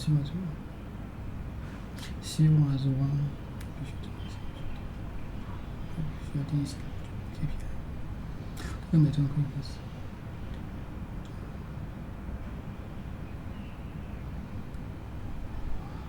She was one of the country's top ship raider. This different. I can tell you what.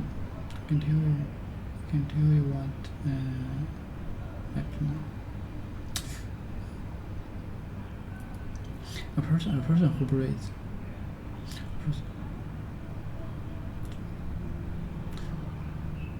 A person who breeds animals or plants. She was one of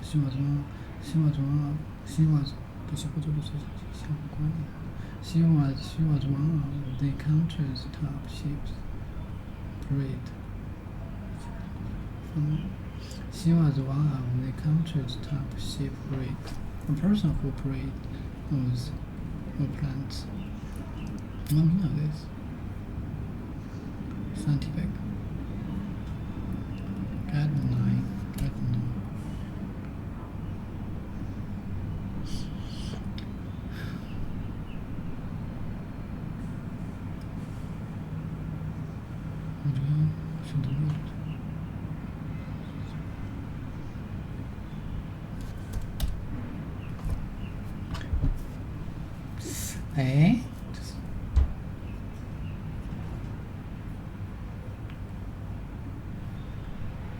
A person who could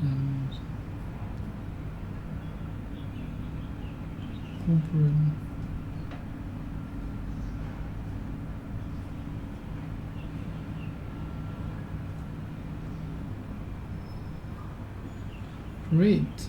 She was one of the countries. She was one of the countries.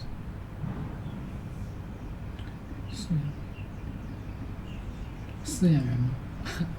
这个是这个吧 ？Reader, argue.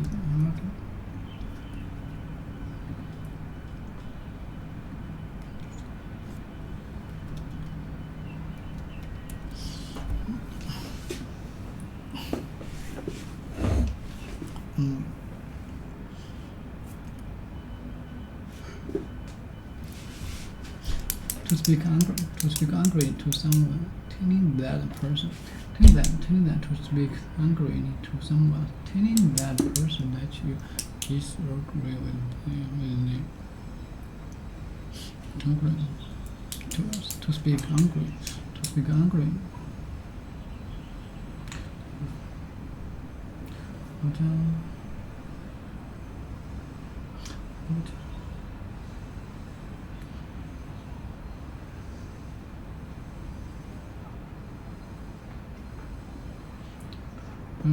Angry over. They were angry over. They are angry over which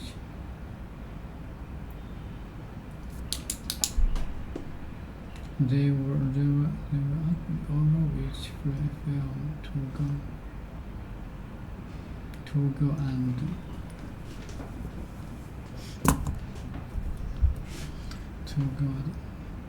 disagree. To speak angry someone, telling the person that you disagree with them. Disagree.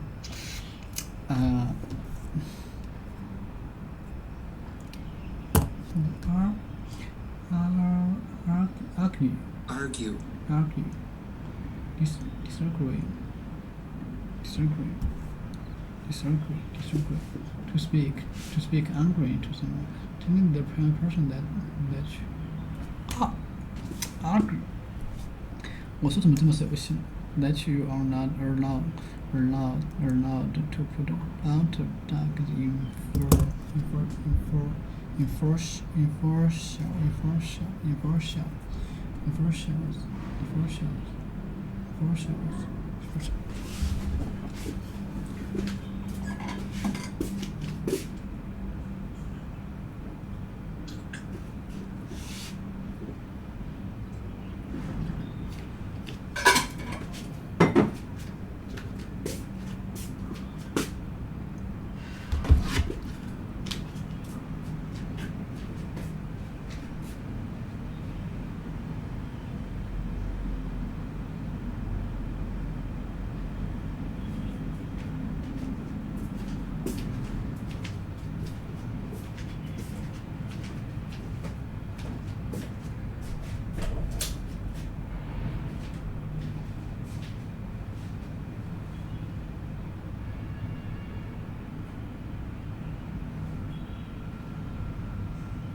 这个。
SAT 是更难的，因为是要考高等数学，因为还要考高等数学。GED 可能也有，但是呢，不是高等数学，不涉及到高等数学。SAT 不是那么。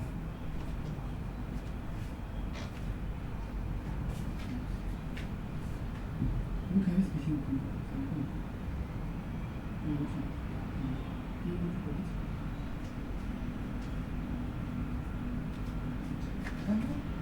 这两个东西，这两个考试，就是英文这个就是这个，还有现在，之前有一个事情。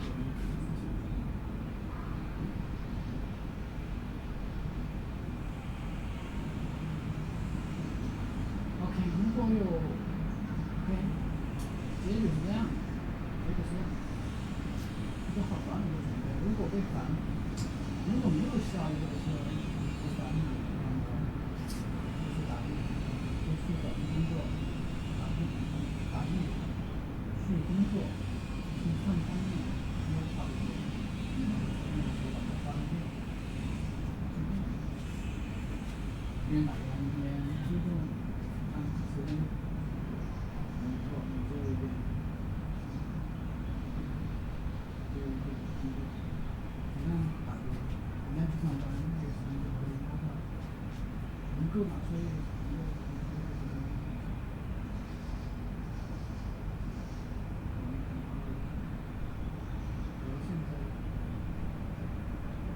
现在简历，然后这个这三个风险，风险，然后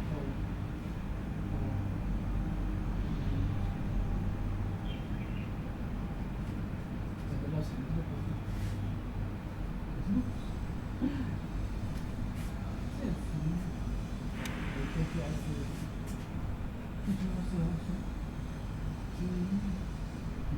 基本听懂字，因为输入是不可能，输入只有能够达到基本的这个水平。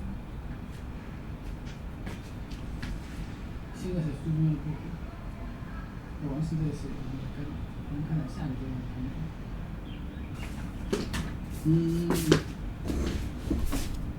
OK， 可以了。什么会讲？什么会讲？不一定。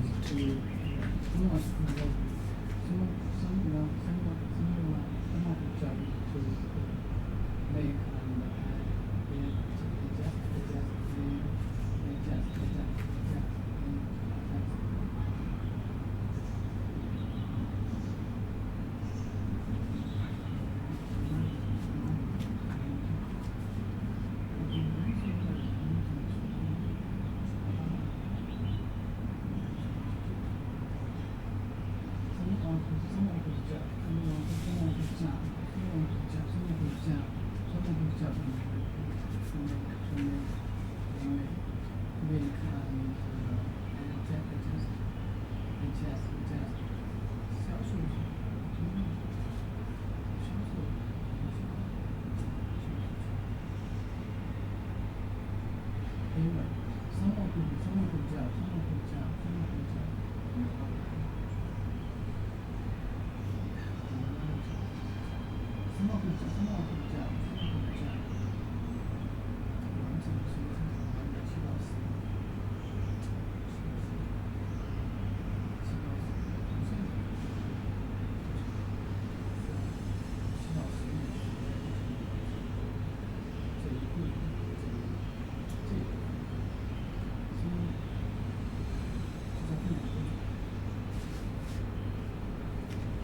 someone whose job, someone 每个部分，你每个部分呢，其实是很多个部分。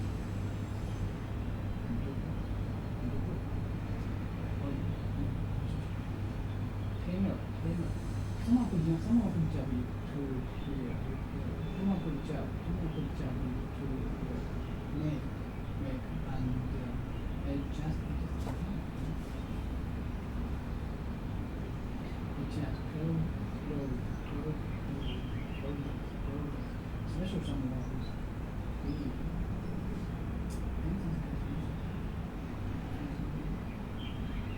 Special someone who makes 经常不契约的是有这件事情。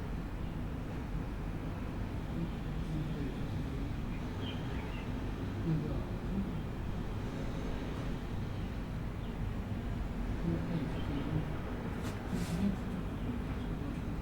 especially someone who makes rejects someone who makes rejects someone who jumps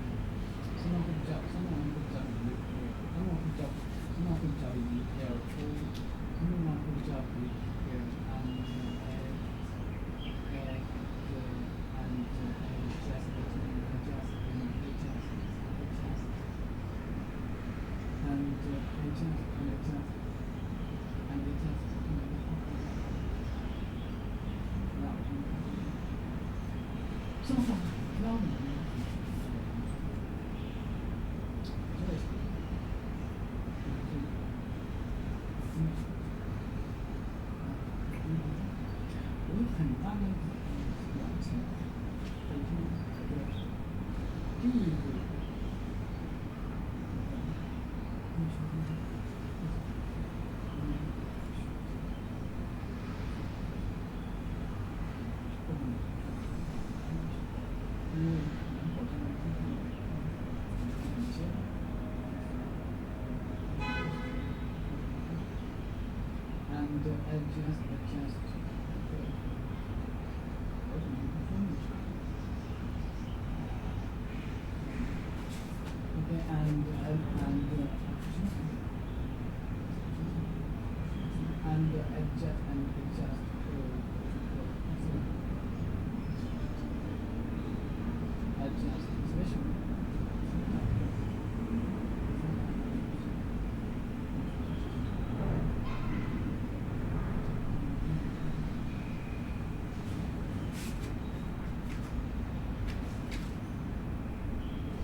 Especially someone who makes the jackets,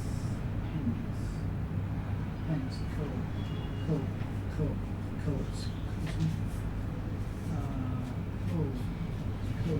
is it? And so on. For men. To make world.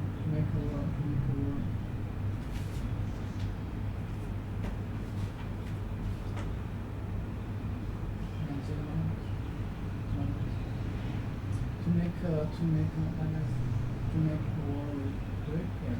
make work greater, to make work greater, to make greater, to make work greater, to make work greater, to make work greater something, to make work greater something, find the teacher,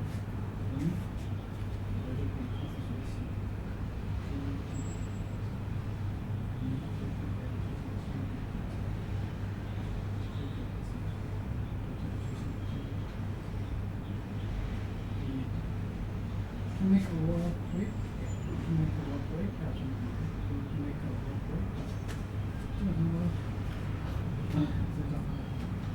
make a work quick, found the teacher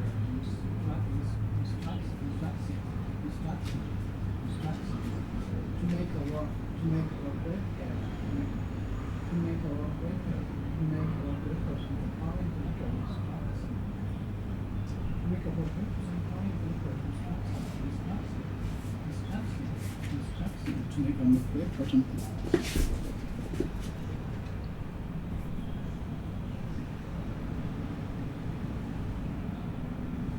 Next order. Something that someone tells you to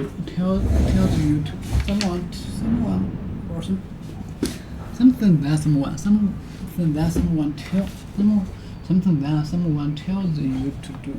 不要这么放，不要这个这么放，听我唱歌方式根本老是的，真是。To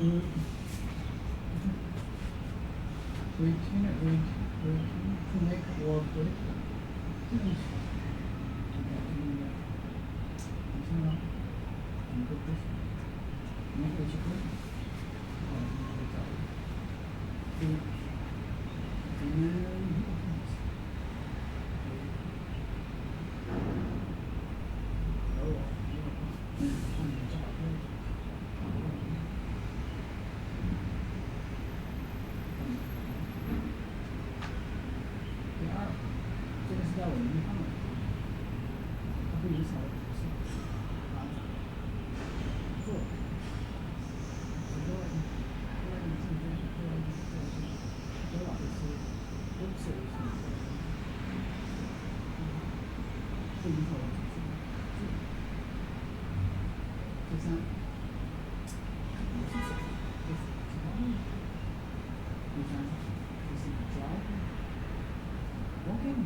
To make good version of them,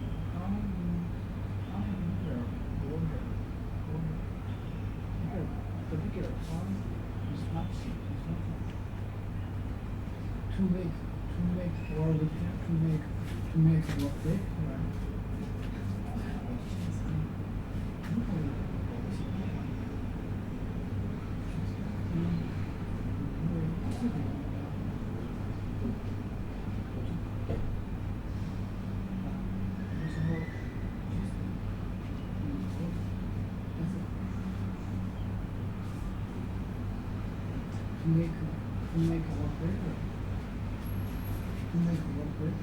make work quicker,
the clothes and adjust the clothes.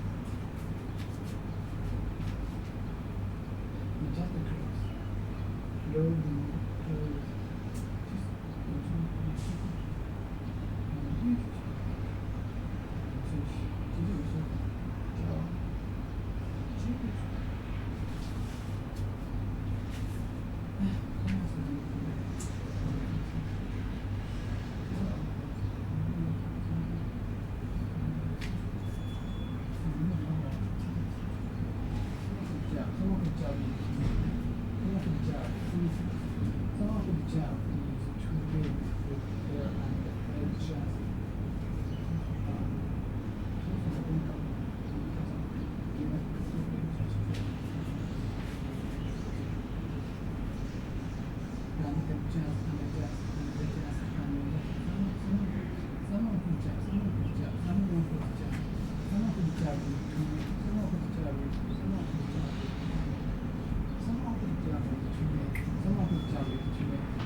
我是觉得因为它触发了我的路径，它触发了我的计划，触发了一个条件，然后不需要正法，应该说，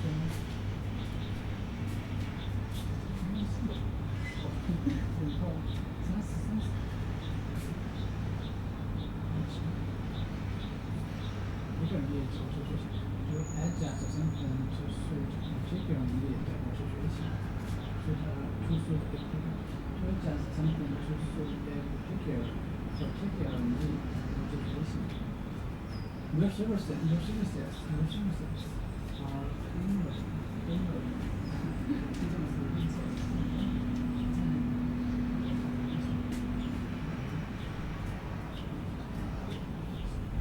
maintain the services.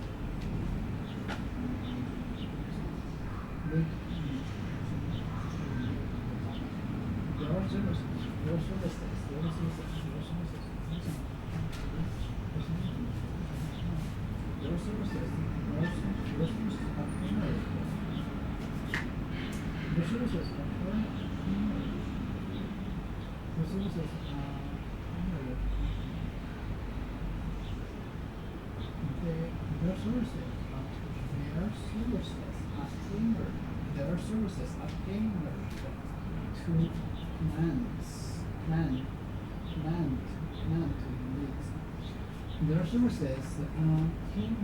to clients' needs. Their services are tailored to clients' needs. Their services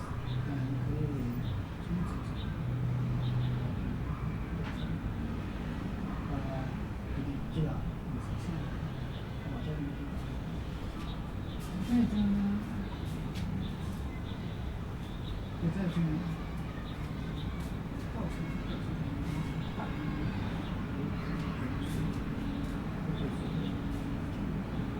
Your services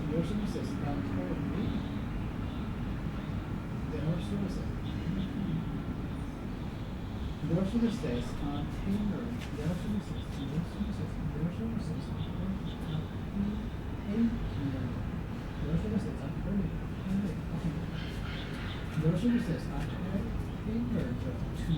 Their services are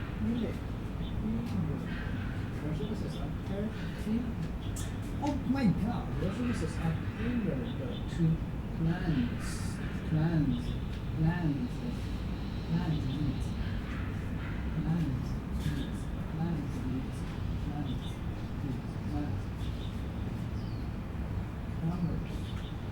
Commerce to make something special. Special is likely derived for a particular person, population, or purpose.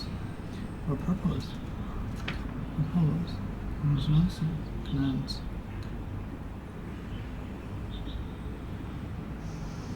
Intent, purpose, specific.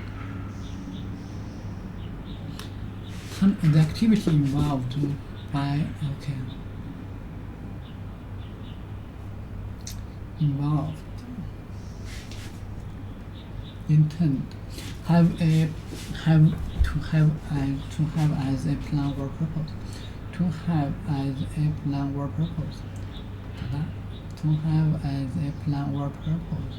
To have as a plan or purpose. To have as a plan or purpose. To have as a plan or purpose. To have as a plan or purpose. To have as a plan or purpose. To have as a plan or purpose. 这些都不准的东西，这些都不对。影响我，就是我在可允许的范围内去思考。这是不对的。Retainer，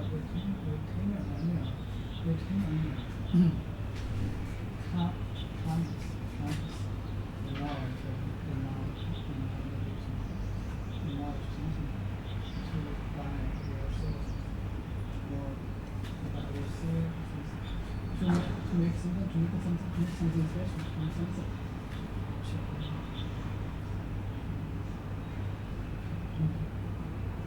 To make something, to make something, to make to make something special, to make something special, to make something special, to make something special, so to make something special, so not really right. To make something special, so not really right. For a particular person. To make something special, to make something special, to make something special.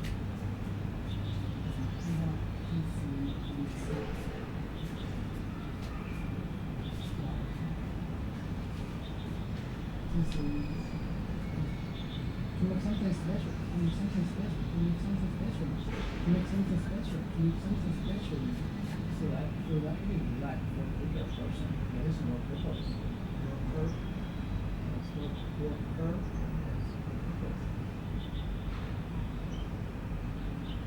To make something special, to make something special, to make something special, to make something special. To make something special, so that is right, right? So that is right for a particular person, for relation, for purpose, for a particular person,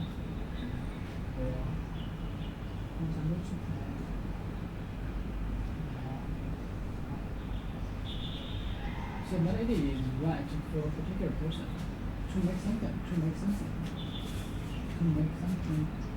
to make something special, to make something special, to make something special, to make something special, to make something special, to make something special, to make something special. So that is right for a particular person.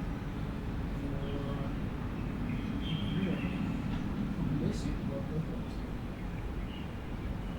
For purpose. Listen for purpose. To make something special, to make something special, so that is right for people. You have 10 or something for somebody. Somebody. 10 or something. For something. You have 10 or application.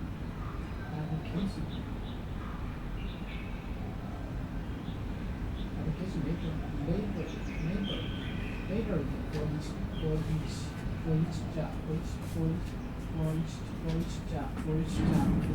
for each job. You have the 10 application. You have 10 application.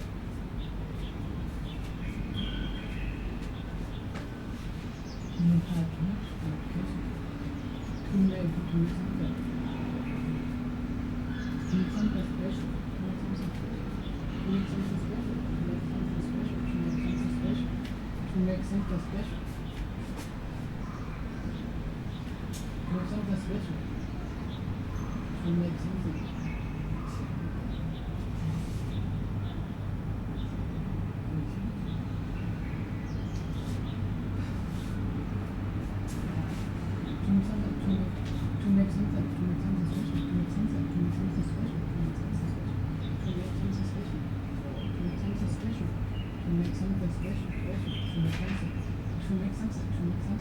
something. Special, so that it is right. To make something special, so that it is right. For you have to finger application letters for each job you apply for each job you apply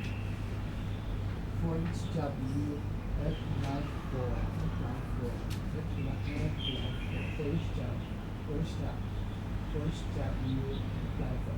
You have to tender application. You have to tender application labels for each job you apply You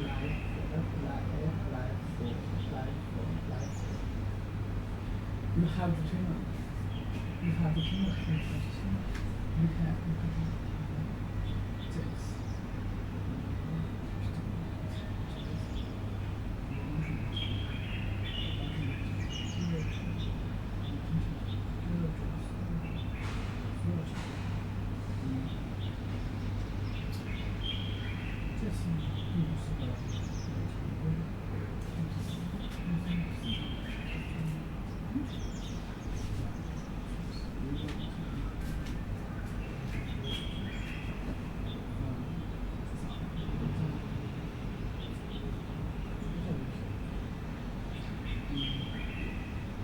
To make something.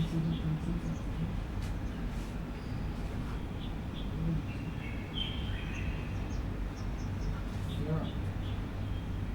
But what is this thing? To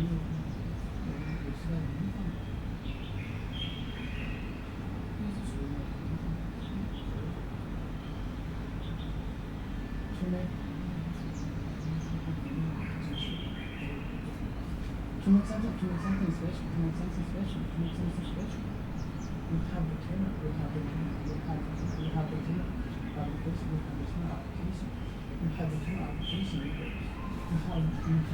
have to label application, label. You have to turn application labels. For each job, you work life. You have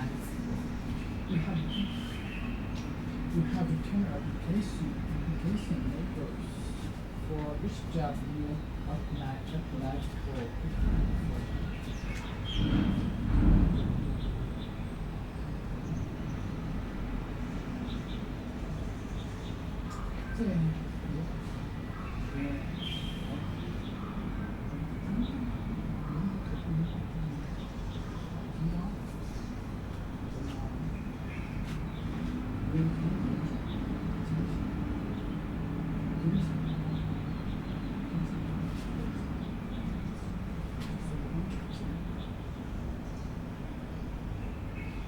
You have to turn application.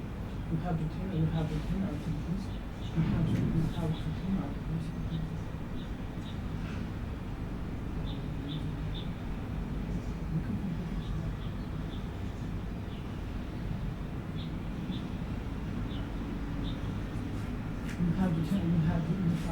You have to turn application labels for each job you apply for.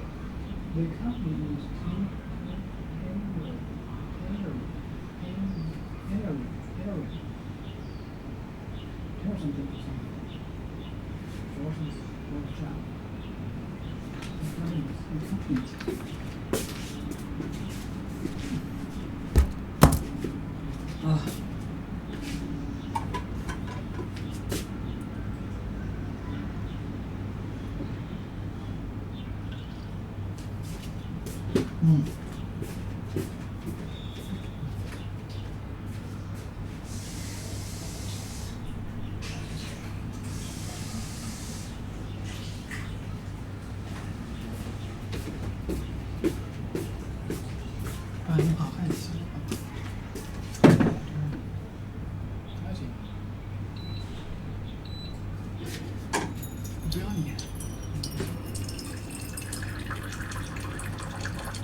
又有批评我。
啊，是，这个。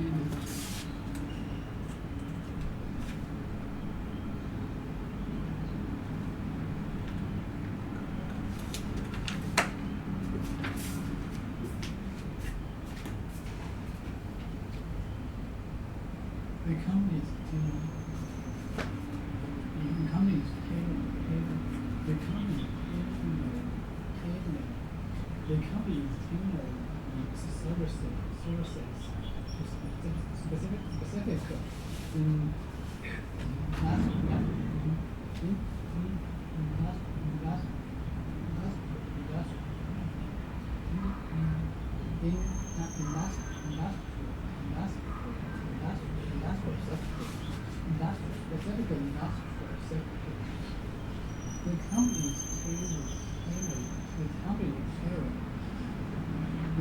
tailored.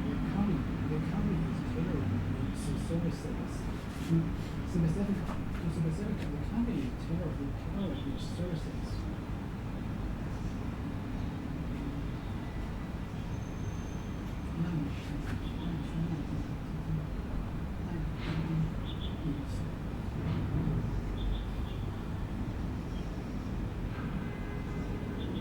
specific industrial sectors. The company tailoring its services to specific industry. Its services to specific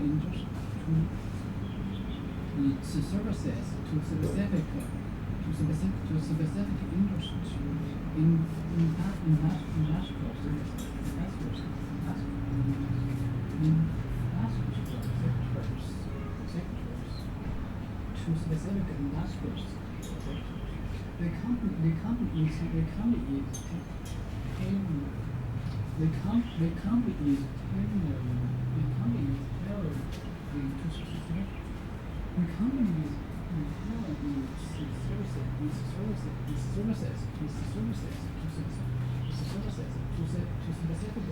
to specific industrial sectors.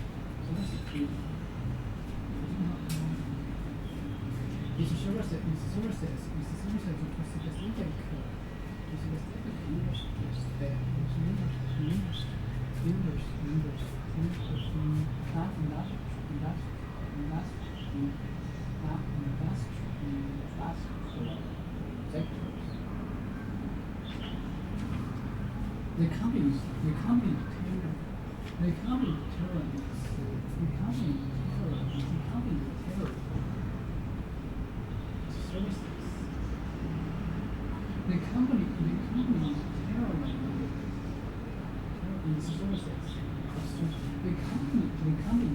tailoring its services to specific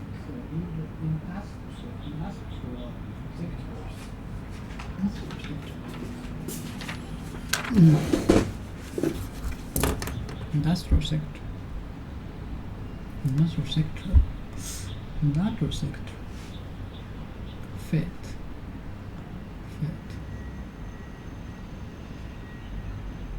sector, economic.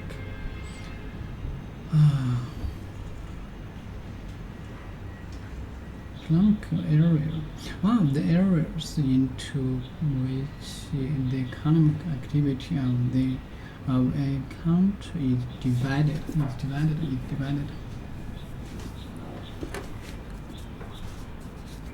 Make a difference.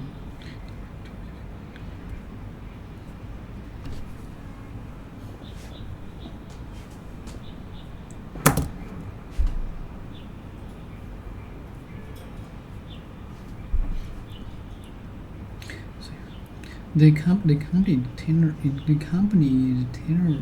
its services to specific industrial sectors. The company tailoring its services to specific industrial.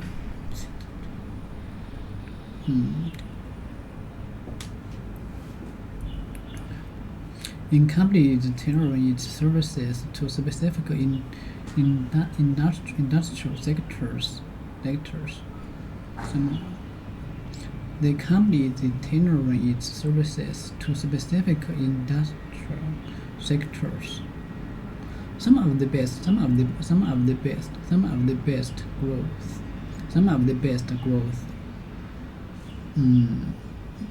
of the best tailor something to somebody's needs. Okay. Some of the best growth. Some of the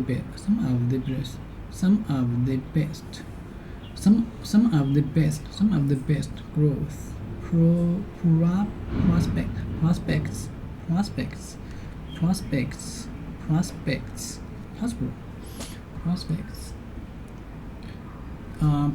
Possibility. The possibility that something. Some of the best growth prospects. Some of the best growth prospects.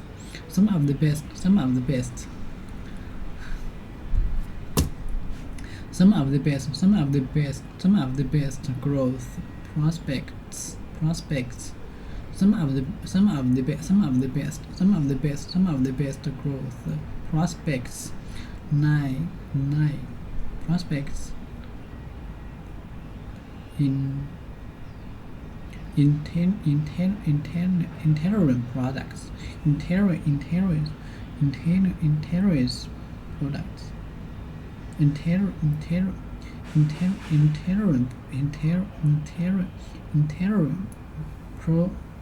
Okay, some of the best growth prospects. Some of the best growth prospects. Prospects nine. Intelligent products. Intelligent products to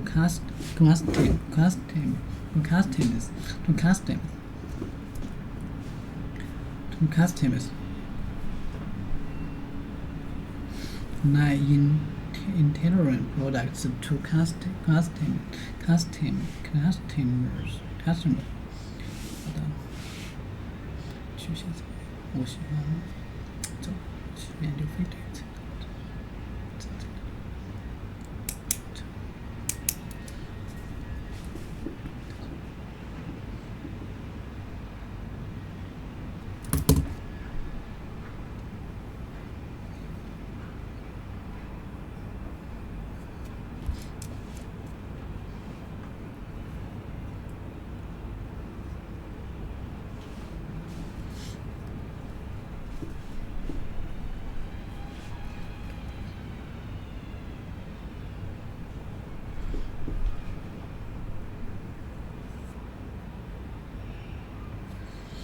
Some of the best nine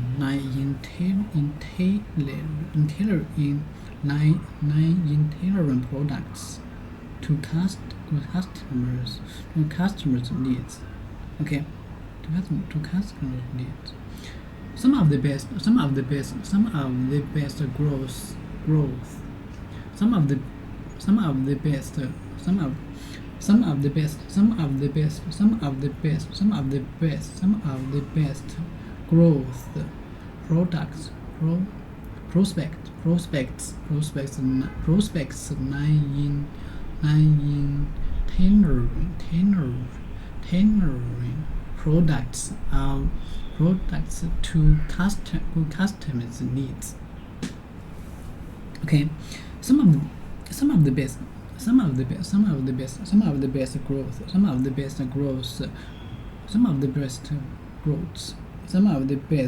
growth prospects 9 in prospects 9 in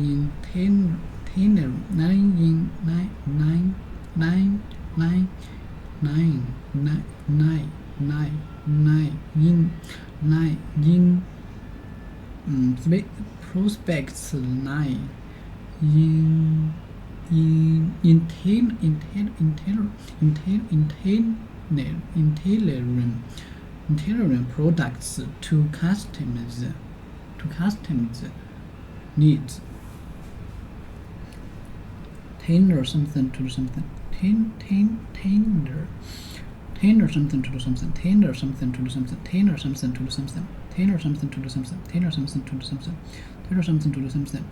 A financial advice. A financial advice. A financial advice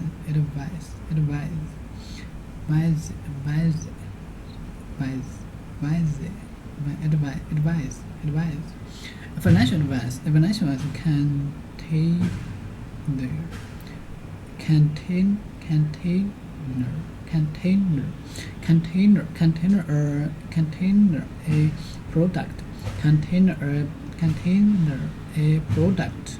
Container a product to fit each person's circumstances. A financial advice contain a financial container. A financial advisor. A financial advisor container. A financial advice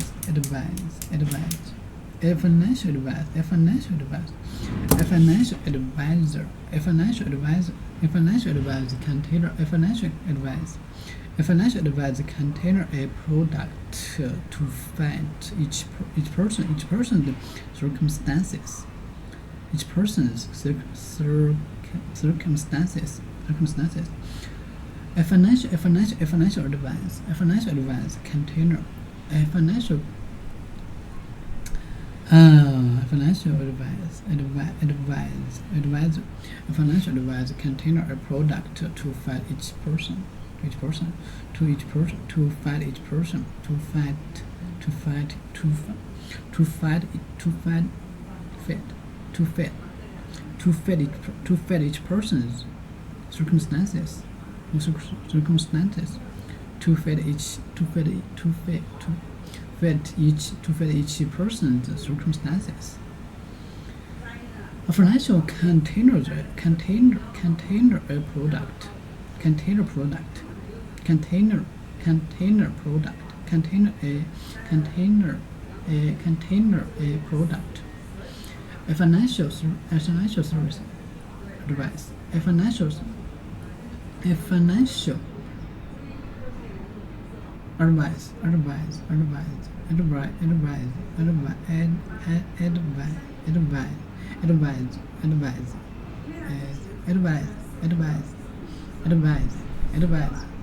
A financial advisor container a product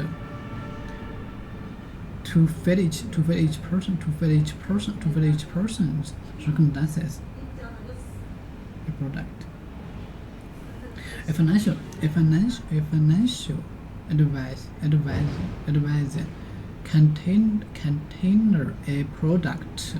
Container a product. Container a product. Container a product. Container a product to fit each other. To fit each person's to fit each person's circumstances. Circumstances.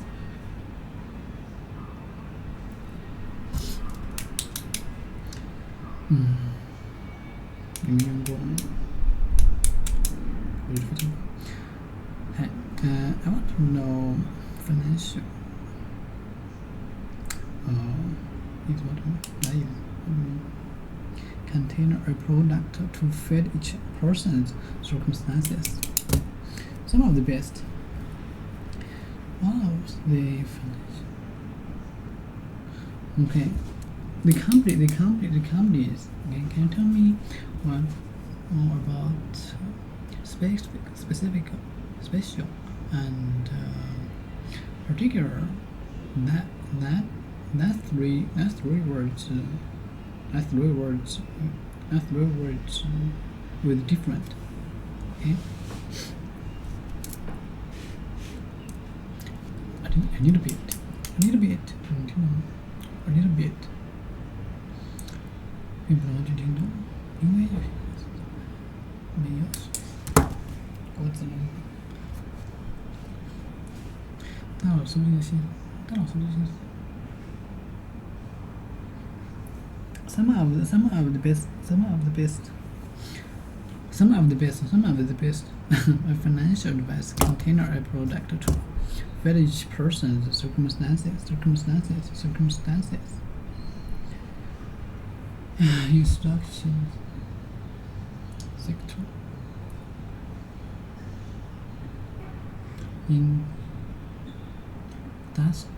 Industrial.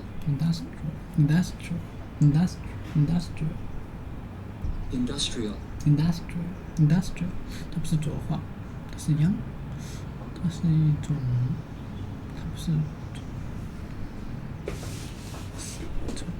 拍音，它是一种散音和拍音的效果。它不是industrial sectors specific companies tailor service to specific industry sectors.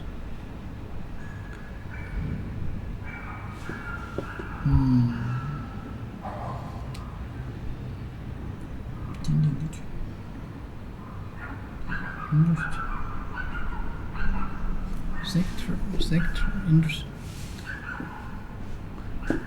economic area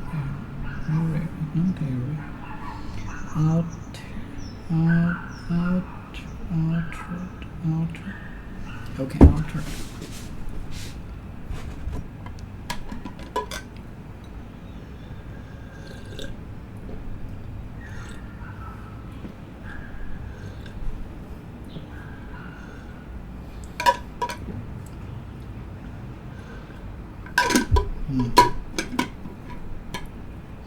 Tender something to somebody or somebody.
三人品。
Altered. Okay, let me see. Altered. Changed, different. She said, changed, different. She said her life was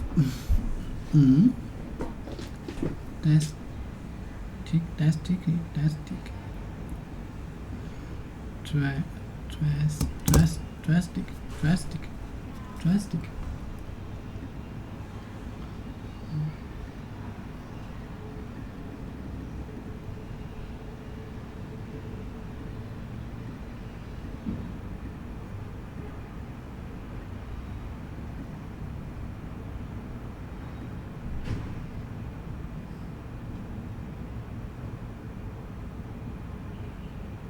Quiz.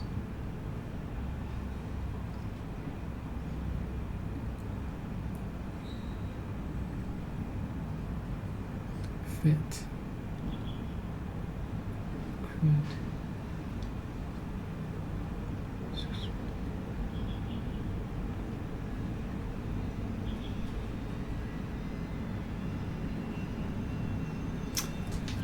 You know what that is?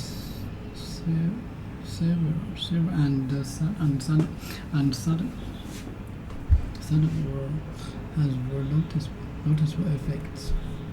Noticeable effects were the bucket has been distractingly reduced.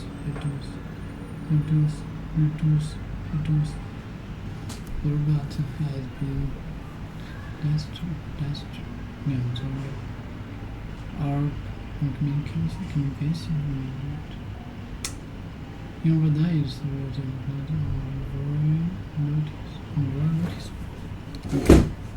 Notice. Change. She said her life was drastically altered, changed, different. She said her life was drastic.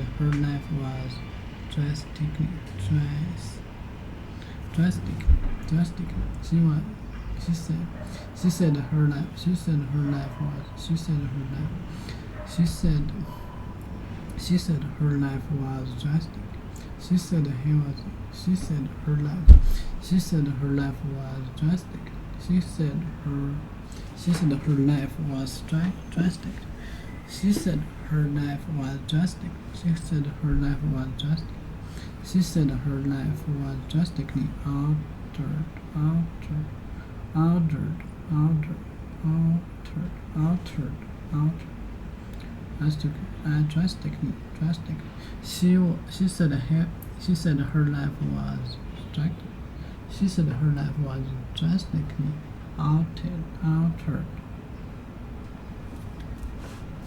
I've given a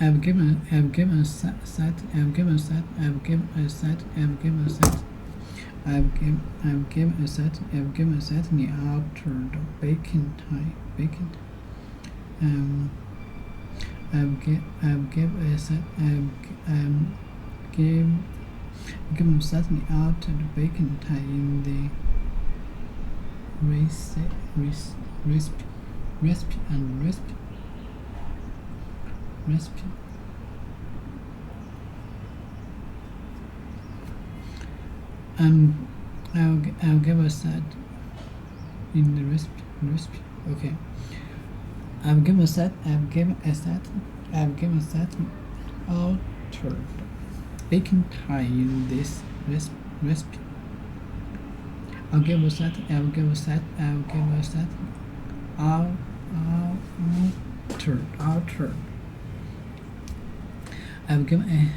give a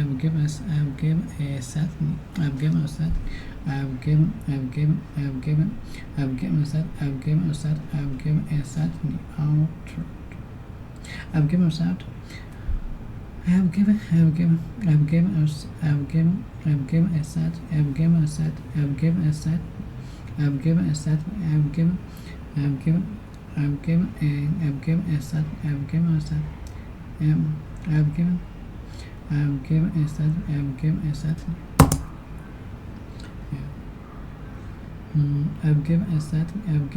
I've given a set I've given a sentence. I've given a sentence. I've given a sentence. I've given a sentence.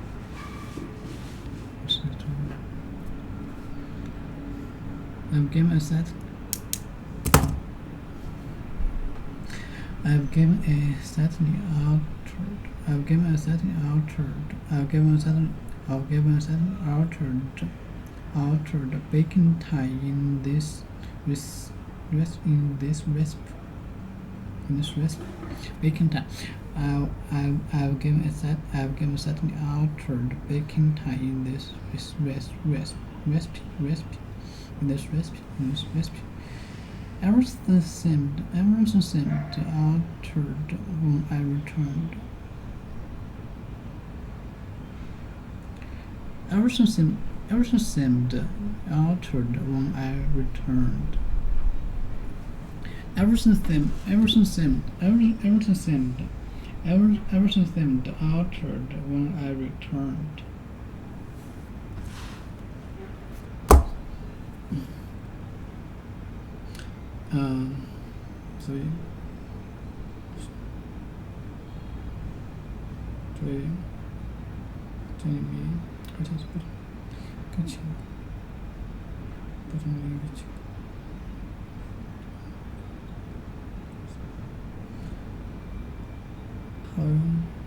所以猜，所以。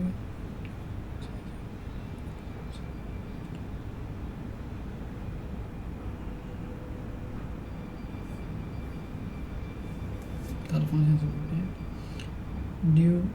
neutered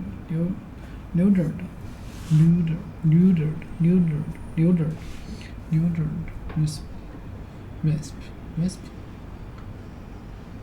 Okay, neutered. An animal having had part of its sexual having had part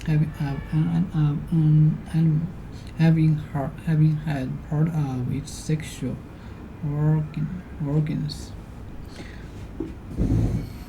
Having had part of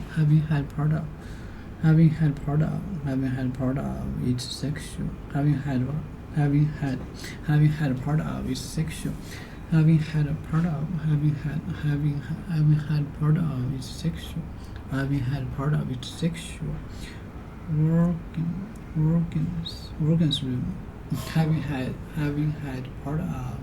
sexual organs removed.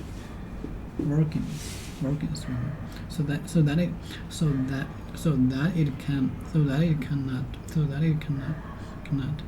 that it cannot produce the young animals. So that it cannot produce young animals. So that it cannot produce young animals. So that it cannot produce young animals. So that it cannot produce young animals. So that it cannot produce young animals. So that it cannot produce young animals. Okay.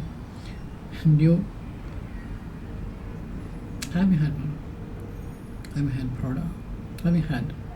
Okay. Neutered an animal. Having had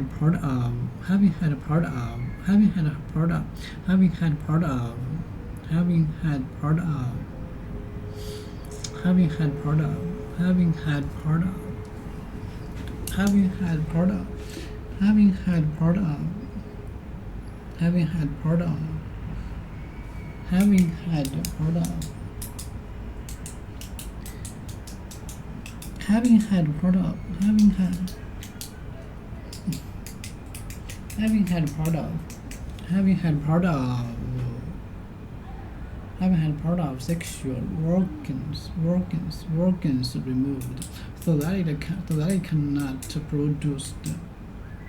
produce the young animals.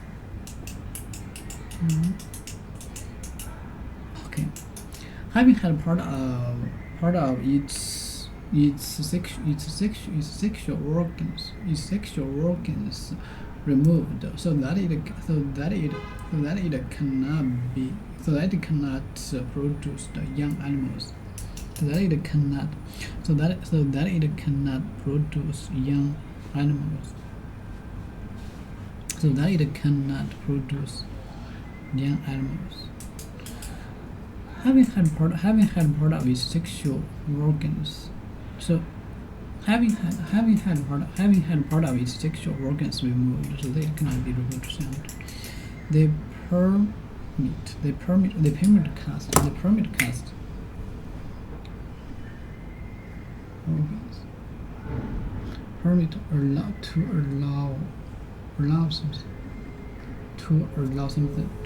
something. They permit the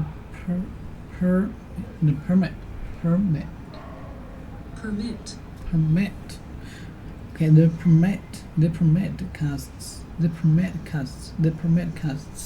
9 for an altered dog or cat and $50 for an unaltered dog or cat. Okay. The permit casts 9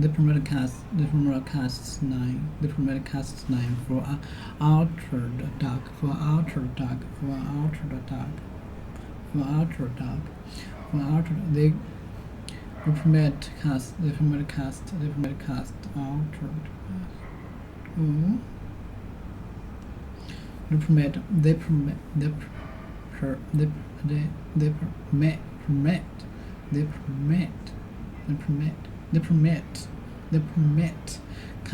The permit costs $9 for the dog or cat.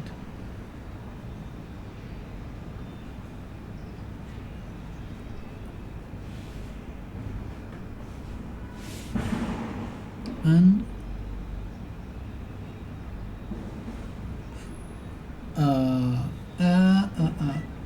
okay, let me see. The permit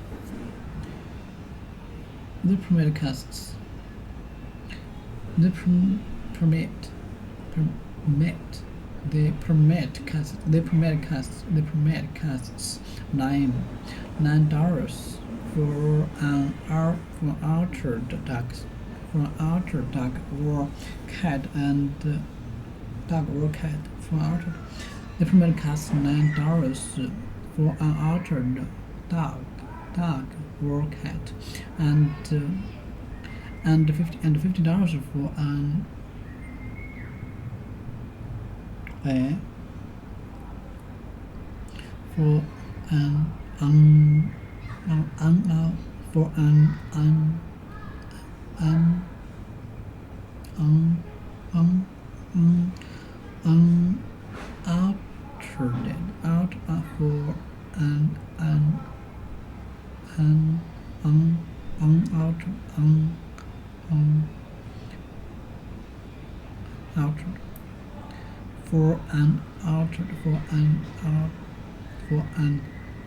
unaltered dog. Okay,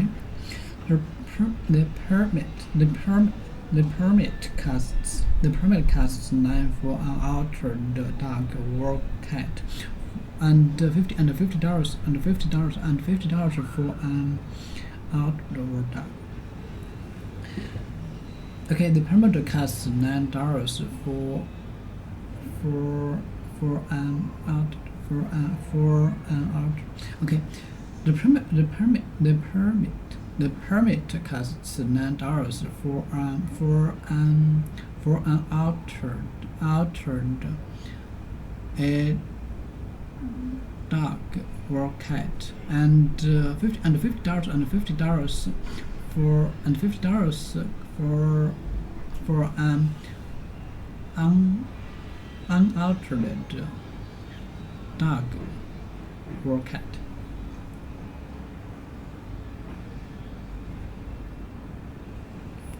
okay. The permit costs online for an altered dog or cat, and $50 for an unaltered dog or cat. Turns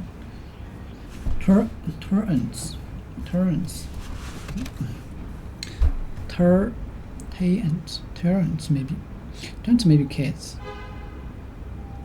Turns maybe cats. The person who pay. Okay. Turrent. Tenant.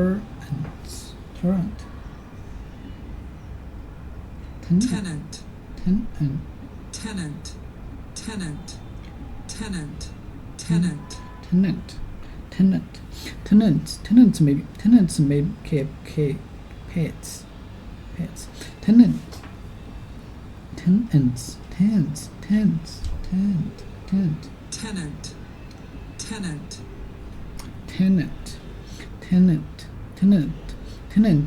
Tenants may keep pets. Tenants may keep kids, but they must be altered and full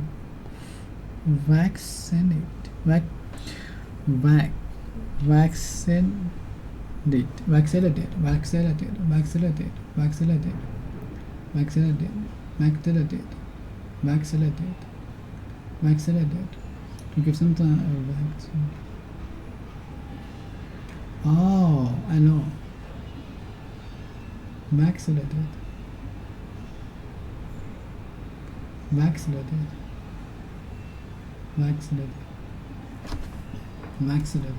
To give some time a vaccine. No for get a disease. Vaccinated. Tenants may keep pets. Tenants may keep pets. Tenants may keep pets. Tenants may keep pets. Tenants may keep pets. Tenants may keep kids. Tenants may keep kids. Tenants may keep pets. Tenants may keep kids, but they must be altered and they must be altered and for vaccinated.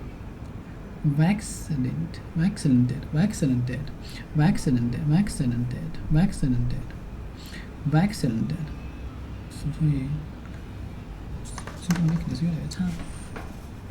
Vaccinated.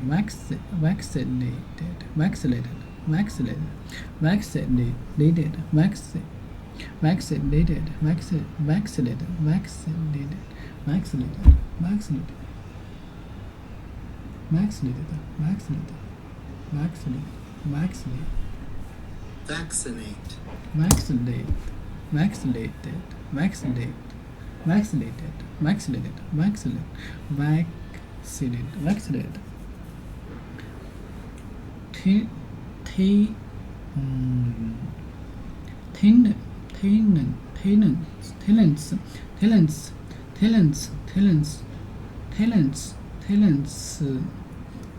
keep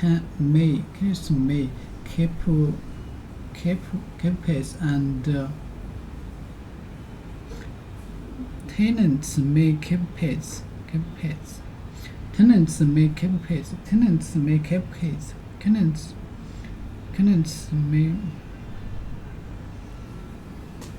Tenants may keep pets. Tenants may keep pets. Tenants may keep pets. Tenants may keep pets. Tenants may keep pets. Tenants may keep pets. Tenants may keep pets. Tenants may keep pets. Okay, tenants may keep pets, but they must be outed and for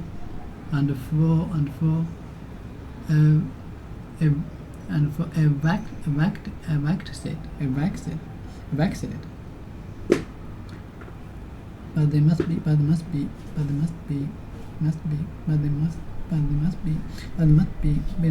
be outed and for vaccinated. Okay. tenants may keep pets, but they must be altered and vaccinated. Okay. More example. There are some significant.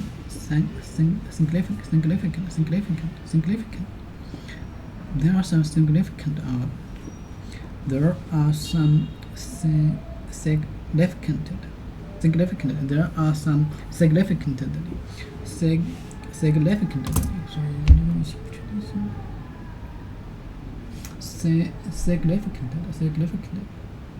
Significant. There are some significant. There are some significant. There are some significant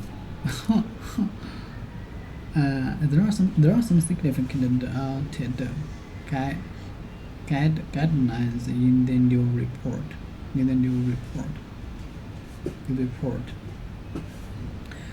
are some significant altered guidelines. There are some significant. There are some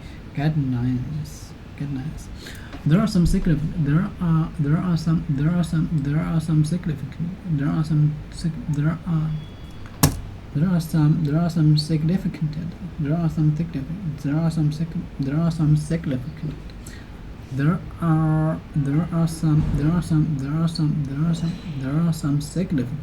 some altered significant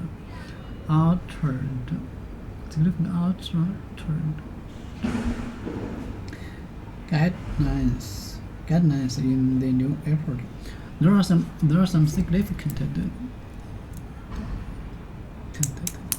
There are some significant. There are some significant.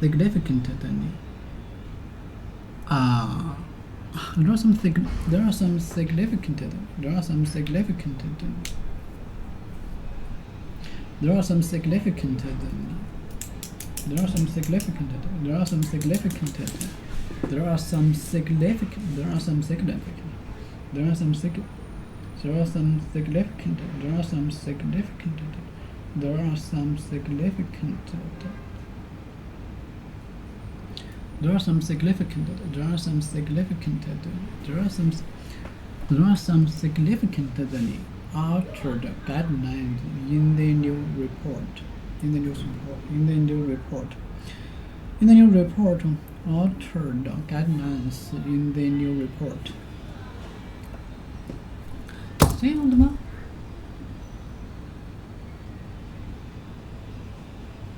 Altered permit.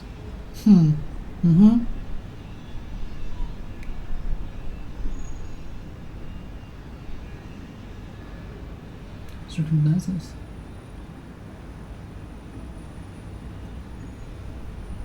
Proofs was a word.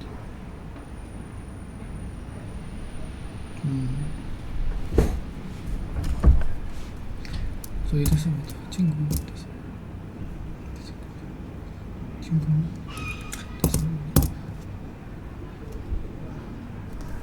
现在。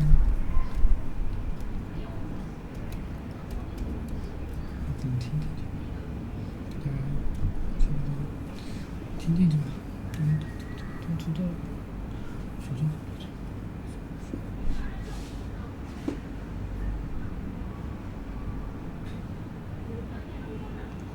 有什么事没？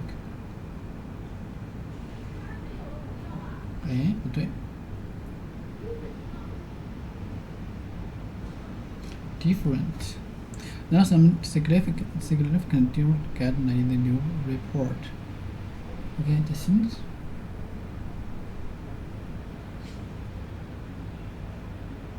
Okay, there are some significant.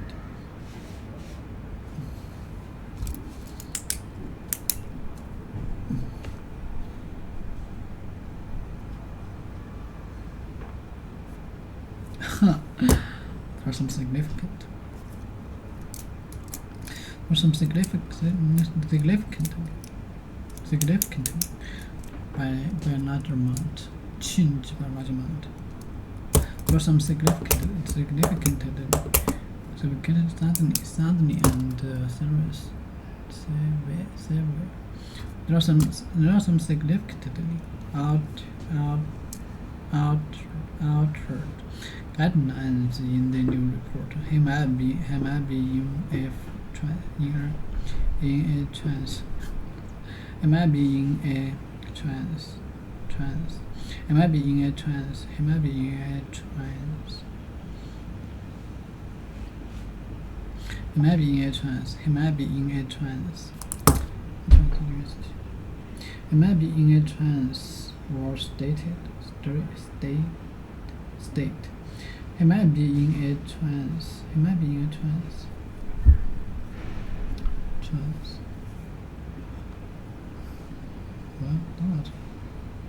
了解。我们表示有条件没条件照顾的这个。He might be in a trance. He might be in trance. Mental connection.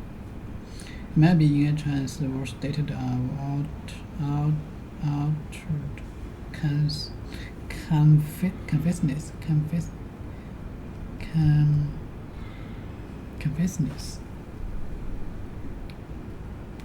Mental consciousness.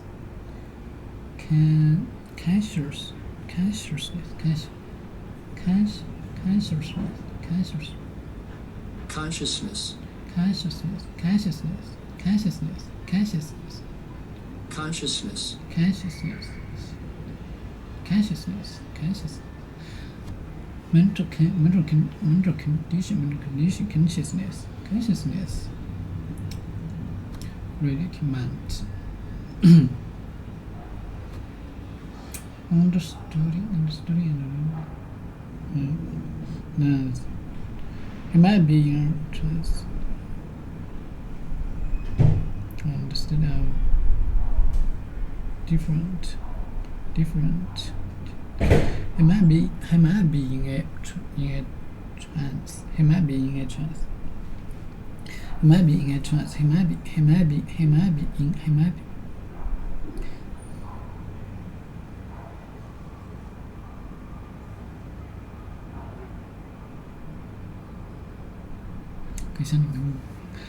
be in a trance. He might be in a trance. Okay. 是关键是如果工作不行，行业不行，环境不行。当然，我跟你说，努力重要，但是努力最放在这里。He might be in a trance. He might be in a trance. 我觉得这带给你，再给你。He might be in a trance. He might be in a trance. He might be in a trance or state. He might be in a trance. He might be in a trance. He might be in a trance. He might be in a trance. He might be in a trance. He might be in a trance. He might be in a trance or state. He might be in a trance or state. He might be in a trance or state of altered consciousness. He might be in a trance. He might be in a trance. He might be in a trance. He might be in a trance or state of. He might be in a trance or he might be in a trance. He might be in a trance or state of altered consciousness. Consciousness.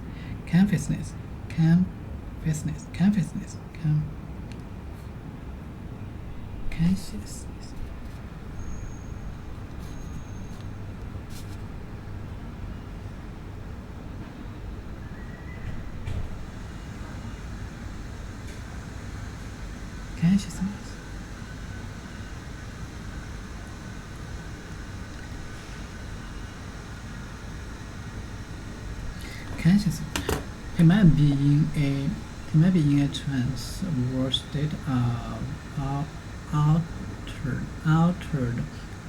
consciousness. or state of out consciousness. Okay.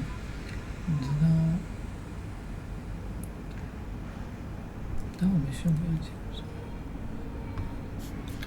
非常对。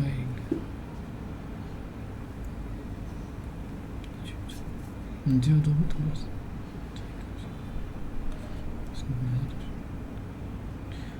主要是打工，就是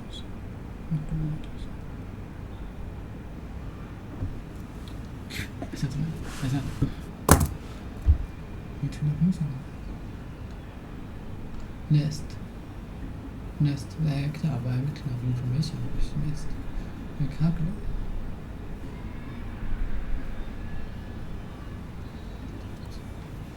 Okay, if they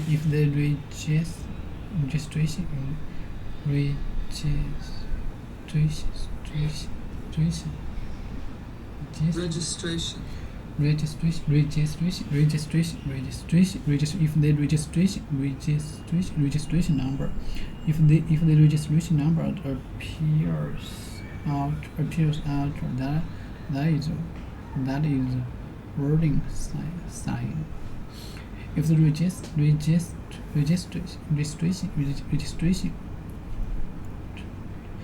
if the registration number appears altered, that's a warning sign.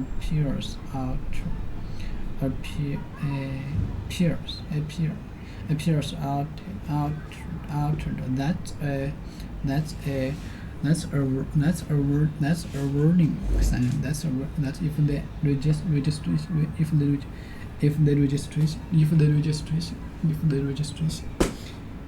if the registration number appears, if the registration number appears, if the registration number appears, if the registration number appears,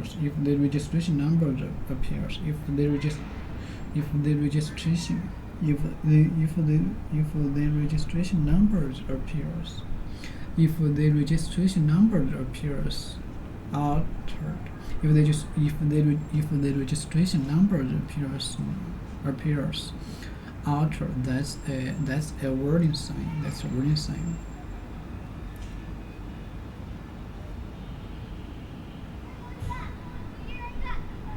If the registration number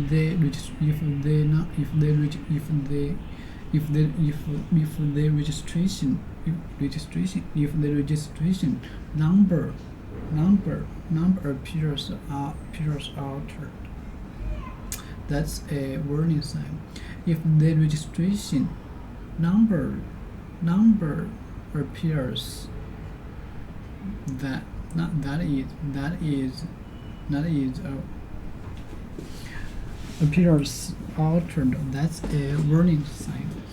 If the registration number appears that is appears altered,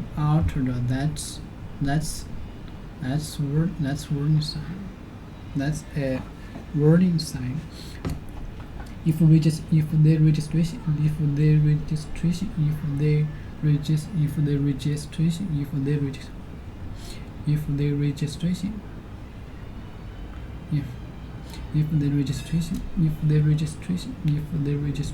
That's a warning sign.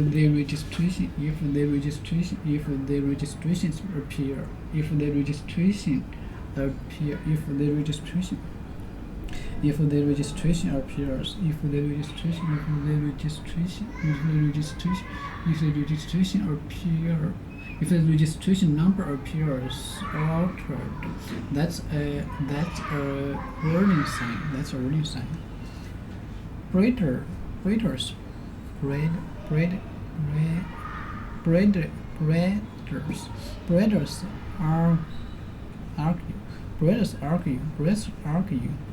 argue that they are not allowed to put outer tag in for sure. And I'll put outer tags in for sure.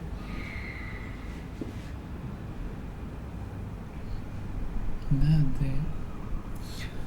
Arcade. Breeder.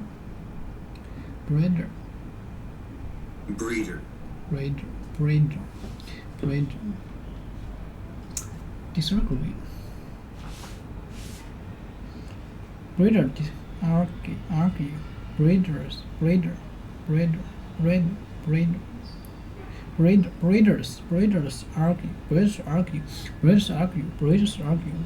Breeders argue that they are not allowed to put outer dogs in for shows. Breeder argues that breeder okay.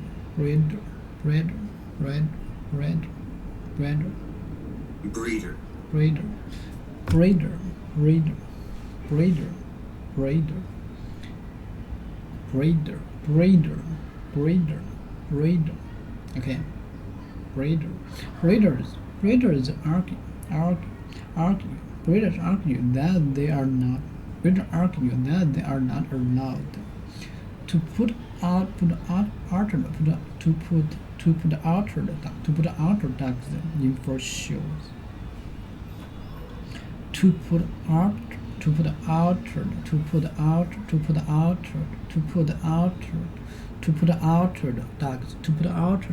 To put outer dogs in for show. Breeders argue they are not allowed to put outer dogs in for shows. Breeders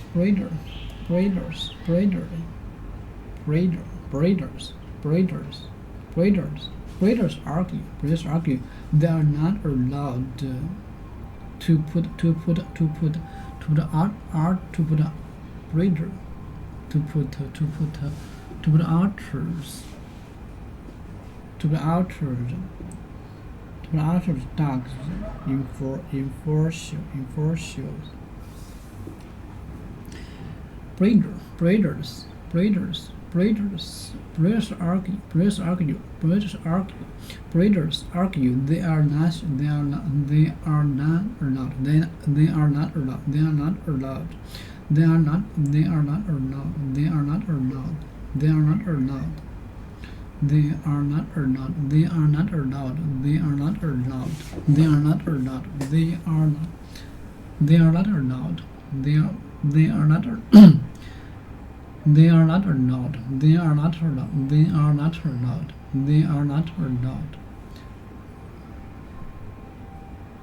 to put outer dogs in for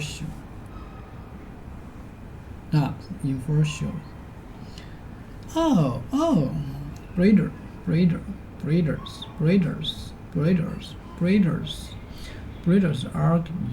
Breeders argue that they are not allowed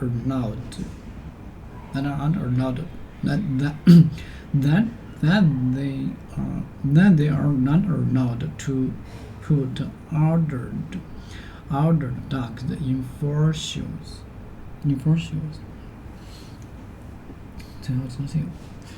Breeders argue that they are not allowed to put outer dogs in for shows. 有病吗？Breeders.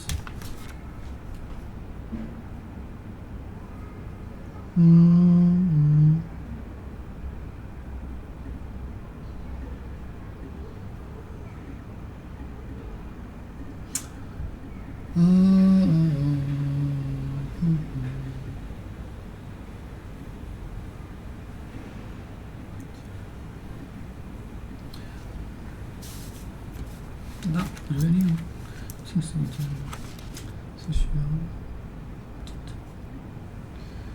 就是说如果失败如果出现这个结果如果你用的如果你获得好的结果什么意思因为那么因为这个时候我错了放心我怎么样子短期来看亏死了，短期来看亏的。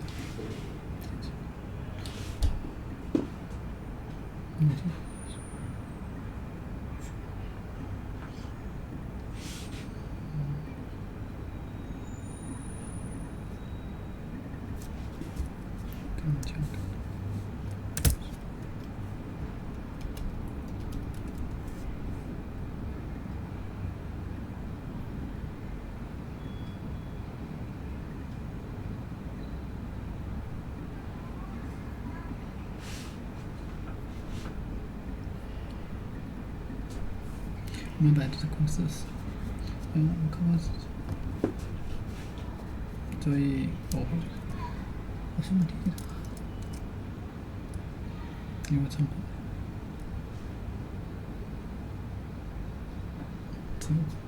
我账户里面。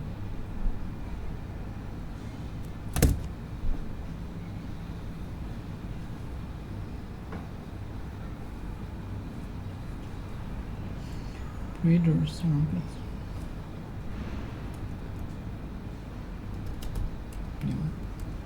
这是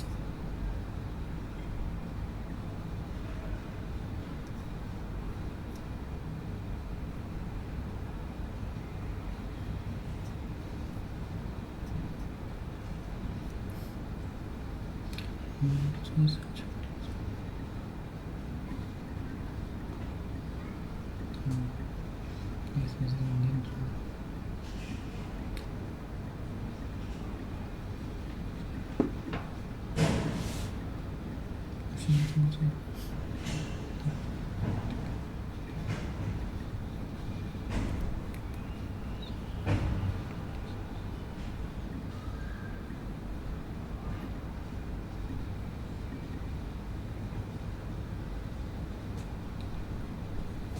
和你们纠结没关系。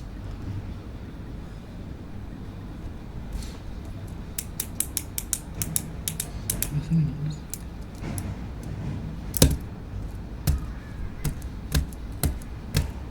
我先把电点的。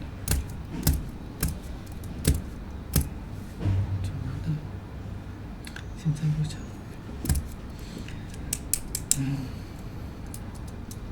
Alter the ducks in for。你什么时候变成这样？这个是，这个什么时候？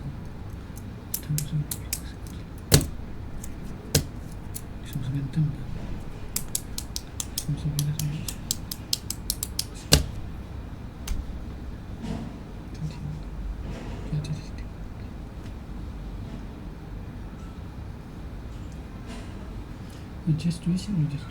？registration number reception.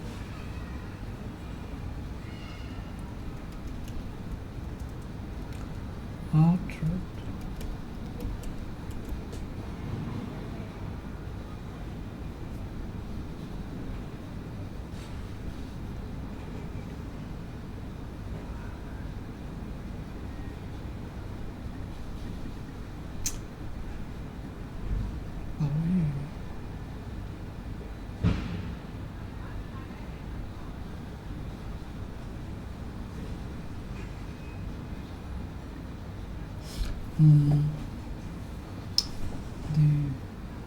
With the language, if the no.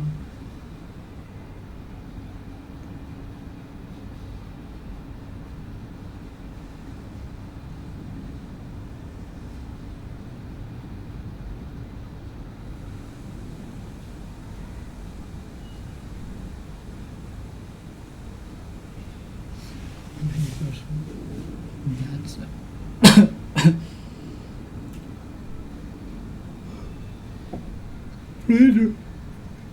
Reader.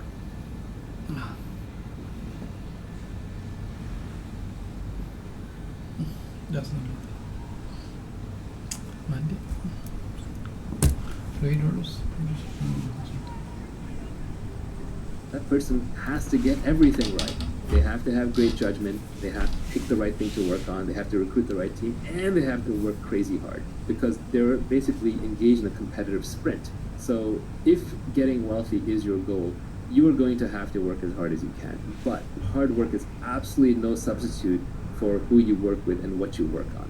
What you work on is probably the most important thing. Finding product market founder fit, to expand on Mark Andreessen's definition, he came with product market fit, or add product market founder fit, which is how well you are personally suited to that business. The combination of that three, that should be your overwhelming goal. And you can save yourself a lot of time if you pick the right area to work in. Picking the right people to work with is the next most important piece. And then third comes how hard you work. But they're like three legs of a stool. If you shortchange on any one of them, the whole stool is going to fall down. So it's not like you can pick one over the other that easily. So the order of operations when you're building a business is, or even building your career, is first figure out, what should I be doing? What is something where there is a market that is emerging, there's a product that I can build that I'm excited to work on, and something where I have specific knowledge and I'm really into it. And then second, surround yourself with the best people possible. And no matter how high your bar is, raise your bar. Because you can never be working with other people who are great enough. If there's someone greater out there to work with, you should go work with them. I advise a lot of people who are looking at which startup to join in Silicon Valley, I say basically pick the one that's going to have the best alumni network for you in the future. Look at the PayPal mafia. They work with a bunch of geniuses, so they all got rich. So just try and pick based on the highest intelligence, energy, and integrity people that you can find. And then finally, once you've picked the right thing to work on and the right people to work with, then you work as hard as you can. This is where the mythology gets a little crazy. People will work 80, 120-hour weeks. A lot of that's just status signaling. It's showing off. Nobody really works 80 to 120 hours a week sustained at high output with mental clarity. Your brain breaks down. You just won't have good ideas. So really the way people tend to work most effectively, especially in knowledge work, is they sprint as hard as they can while they're working on something and they're inspired and they're passionate, and then they rest, they take long breaks. It's more like a lion hunting and much less like a marathon runner running. So you sprint, then you rest, you reassess, and then you try again.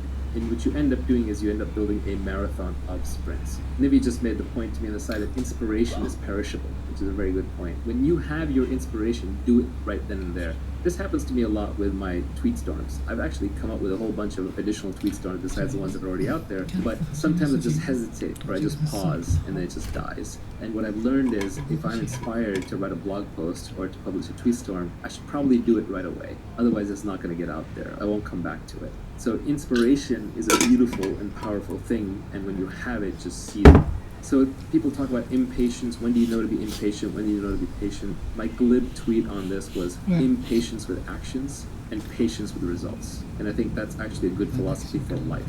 Anything you have to do, just get it done. Why wait? You're not getting any younger. Your life is slipping away. You don't want to spend it waiting in line. You don't want to spend it traveling back and forth. You don't want to spend it doing things that you know ultimately aren't part of your mission. And when you do them, you want to do them as quickly as you can while you do them well with your full attention. But then you just have to give up on the results. You have to be patient with the results because you're dealing with complex systems, you're dealing with lots of people. It takes a long time for markets to adopt products. It takes time for people to get comfortable working with each other. It takes time for great products to emerge as you polish away. So impatience with actions, patience with results. And as Nivi said, inspiration is perishable. So when you have inspiration, act on it right then and there. If I have a problem that I discover in one of my businesses that needs to be solved, I won't sleep until at least the resolution is in motion. And this is just personal failing, but if I'm on the board of a company, I'll call the CEO. If I'm running the company, I'll call my reports. If I'm responsible, I'll get on there right then and there and solve it. If I don't solve a problem the moment it happens, or I don't start moving towards solving it when it happens, I have no peace, I have no rest, I have no happiness until that problem is solved. So solve it as quickly as possible. I literally won't sleep until it's solved. Maybe that's a personal characteristic, but it's worked out well in business. We squander our time with the death of 1,000 cuts. So another tweet I had was, you should be too busy to do coffee while still keeping an uncluttered calendar. People who know me know that I'm famous for simultaneously doing two things. One is having a very clean calendar. I have almost no meetings on it, and there are people that I meet with when they see my calendar, they almost weep. While at the same time, I am busy all the time. I'm always doing something. And it's usually quote-unquote work-related, but it is whatever the highest impact thing is that needs to be done at that time and that I'm most interested and inspired about. But the only way to do that is to constantly, ruthlessly decline meetings. People want to do coffee and build relationships, and that's fine early in your career when you're still exploring, but later in your career when you're exploiting and there are more things coming at you than you have time for, you have to ruthlessly cut meetings out of your life. If someone wants to do a meeting, see if you can do it with a phone call instead. If they want to do a phone call, see if they can do it with an email instead. If they want to do it with email, see if they can do it with a text message instead. If they're text messaging, you should probably be ignoring most text messages unless they're true emergencies. So one has to be utterly ruthless about dodging meetings. When you do meetings, do walking meetings, do standing meetings, keep them short, keep them actionable, keep them small. Any meeting with 8 people in it sitting around a conference table, nothing is getting done in that meeting. You're literally just dying 1 hour at a time. Doing coffee reminds me of an old quote, I think, from Steve Jobs when they asked him, hey, why doesn't Apple come to conventions? Or why don't you come to my convention? And his response was, well, then because we wouldn't be here working. Yeah, I used to have a tough time turning people down for meetings, but now I just tell them outright. I just say, look, I don't do non-transactional meetings. I don't do meetings without a strict agenda. I don't do meetings unless we absolutely have to. Nivi used to do this. He would email people when they would ask Nivi and I for a meeting, like coffee meeting, get to know you. He would say, we don't do meetings unless it's life and death urgent. And then that person has to respond, yeah, it's life and death urgent, or there's no meeting. When you have something important or something valuable, other busy, interesting people will meet with you. Your calling card has to be, hey, here's what I've done, here's what I can show you, let's meet and I'll be respectful of your time if this is useful to you. And I find that there are very busy, important people who will take your meeting, but you have to come with a proper calling card. All the people who tweet and who email famous or rich people saying, hey, if I could just get one meeting with you, and they're vague about it, they're not going to get anywhere in life. You have to build up the credibility. When, for example, an investor in the tech business, in the venture business, looks at a startup, the first thing they want to see is they want to see some evidence of product progress. They don't just want to even see a slide deck, they want to see product progress. Because the product progress is the resume for the entrepreneur. It is the unshakable, unfakeable resume. So you have to do the work. To use a crypto analogy, you have to have proof of work.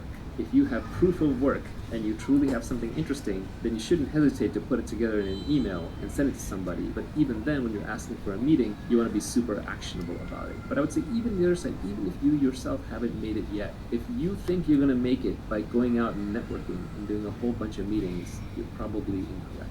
Yes, networking can be important early in your career. And yes, you can get serendipitous with meetings. But the odds are pretty low. And as we spent time talking about earlier, when you are just meeting people and hoping to get that lucky break, you're relying on type 1 luck, which is blind luck, and type 2 luck, which is hustle luck.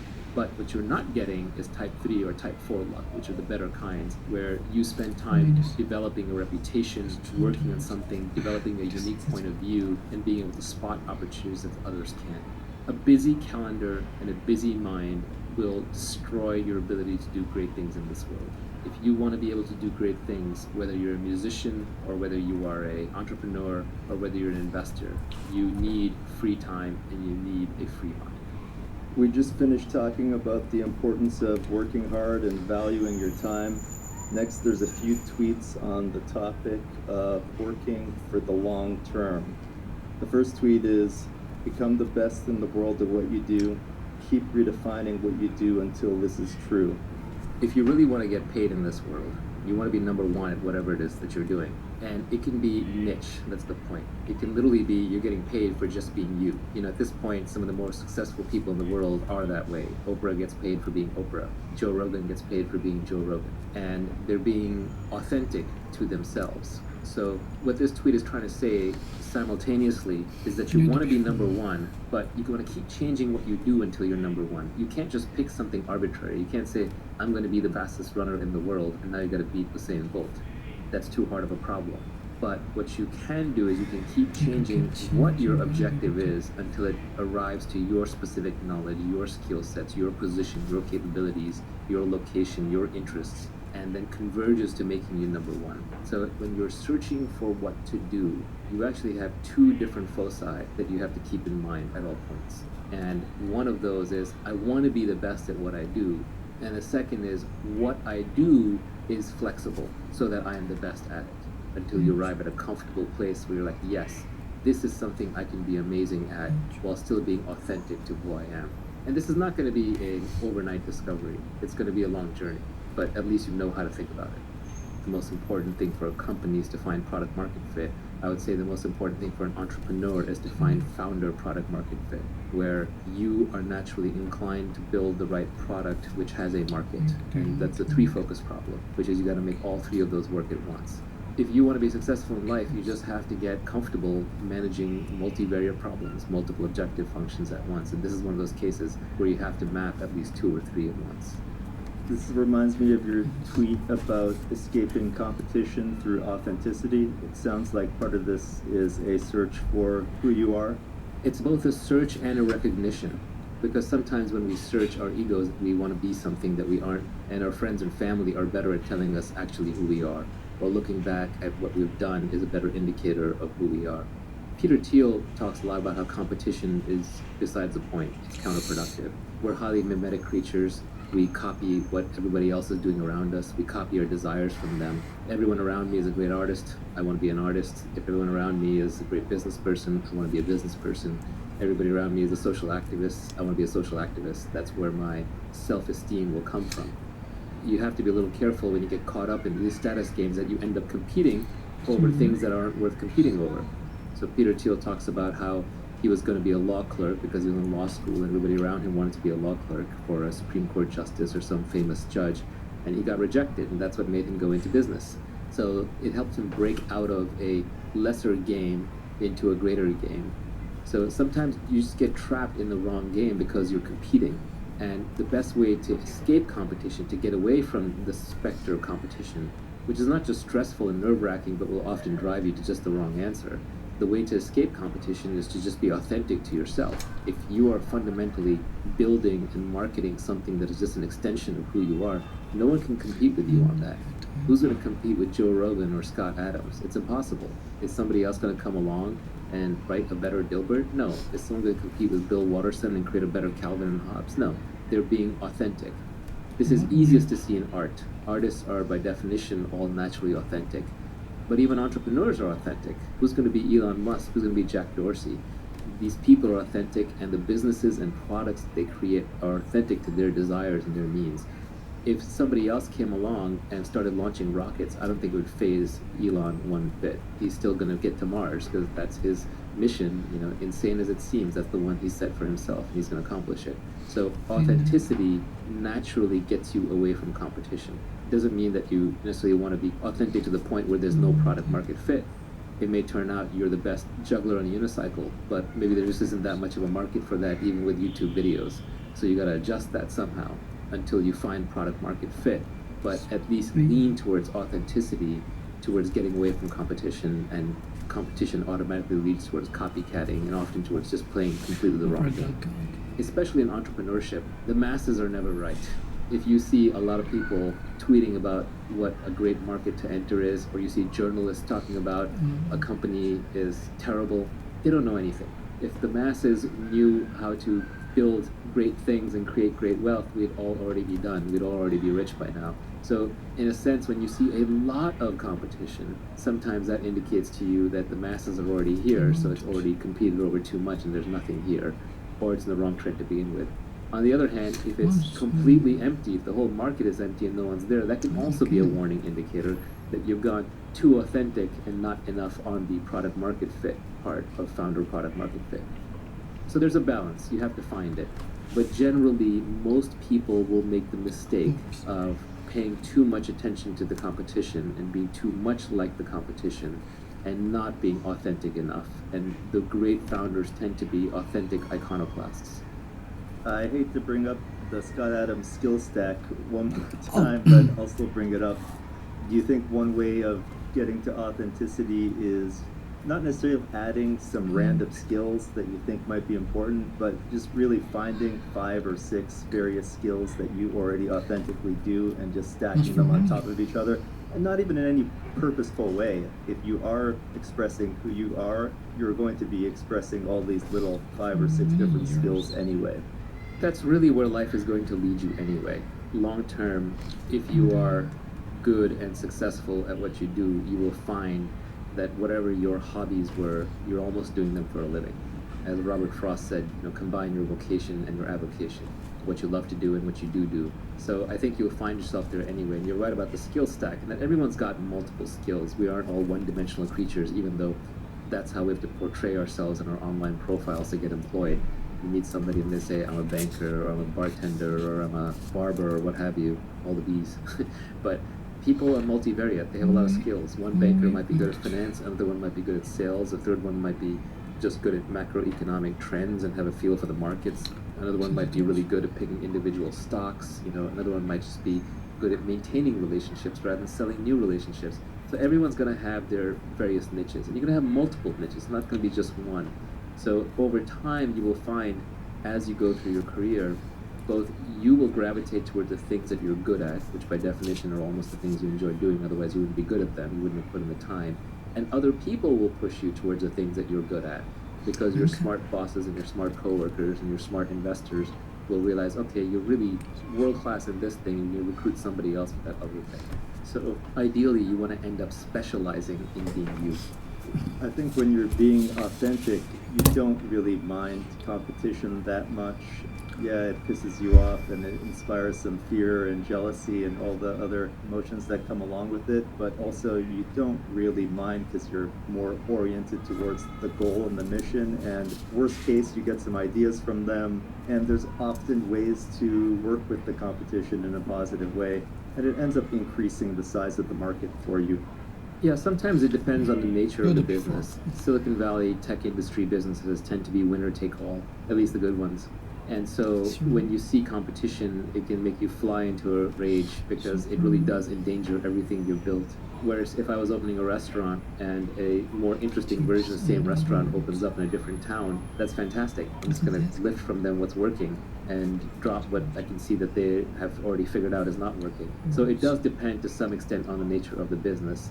That said, even the businesses that seem like that they're often in direct competition really aren't. They can end up adjacent or slightly different. You're one step away from a completely different business, and sometimes you need to take that one step, and you're not going to be able to take it if you're busy fighting over a booby prize. Kind of, you're playing a stupid game and you're going to win a stupid prize, and it's not obvious right now because you're blinded by competition, but 3 years from now it'll be obvious.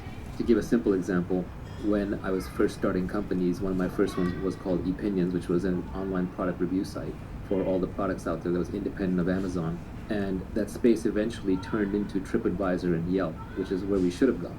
We should have done more local reviews because there's more value to having a review of a scarce item like in the local restaurant than it is of an item like a camera, which is going to have 1,000 reviews on Amazon. But before we could get there, we got caught up in the whole comparison shopping game.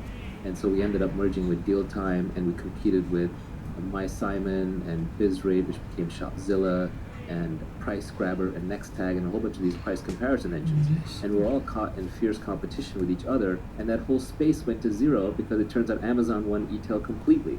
So there was no need for price comparison. Everyone just went to Amazon. But we got the booby prize because we were caught in a competition with a bunch of our peers, when really we should have been looking at what the consumer really wanted and being authentic to ourselves, which was reviews and not price comparison, and gone more and more into more and more esoteric items that needed to be reviewed where customers had less and less data and wanted reviews more badly.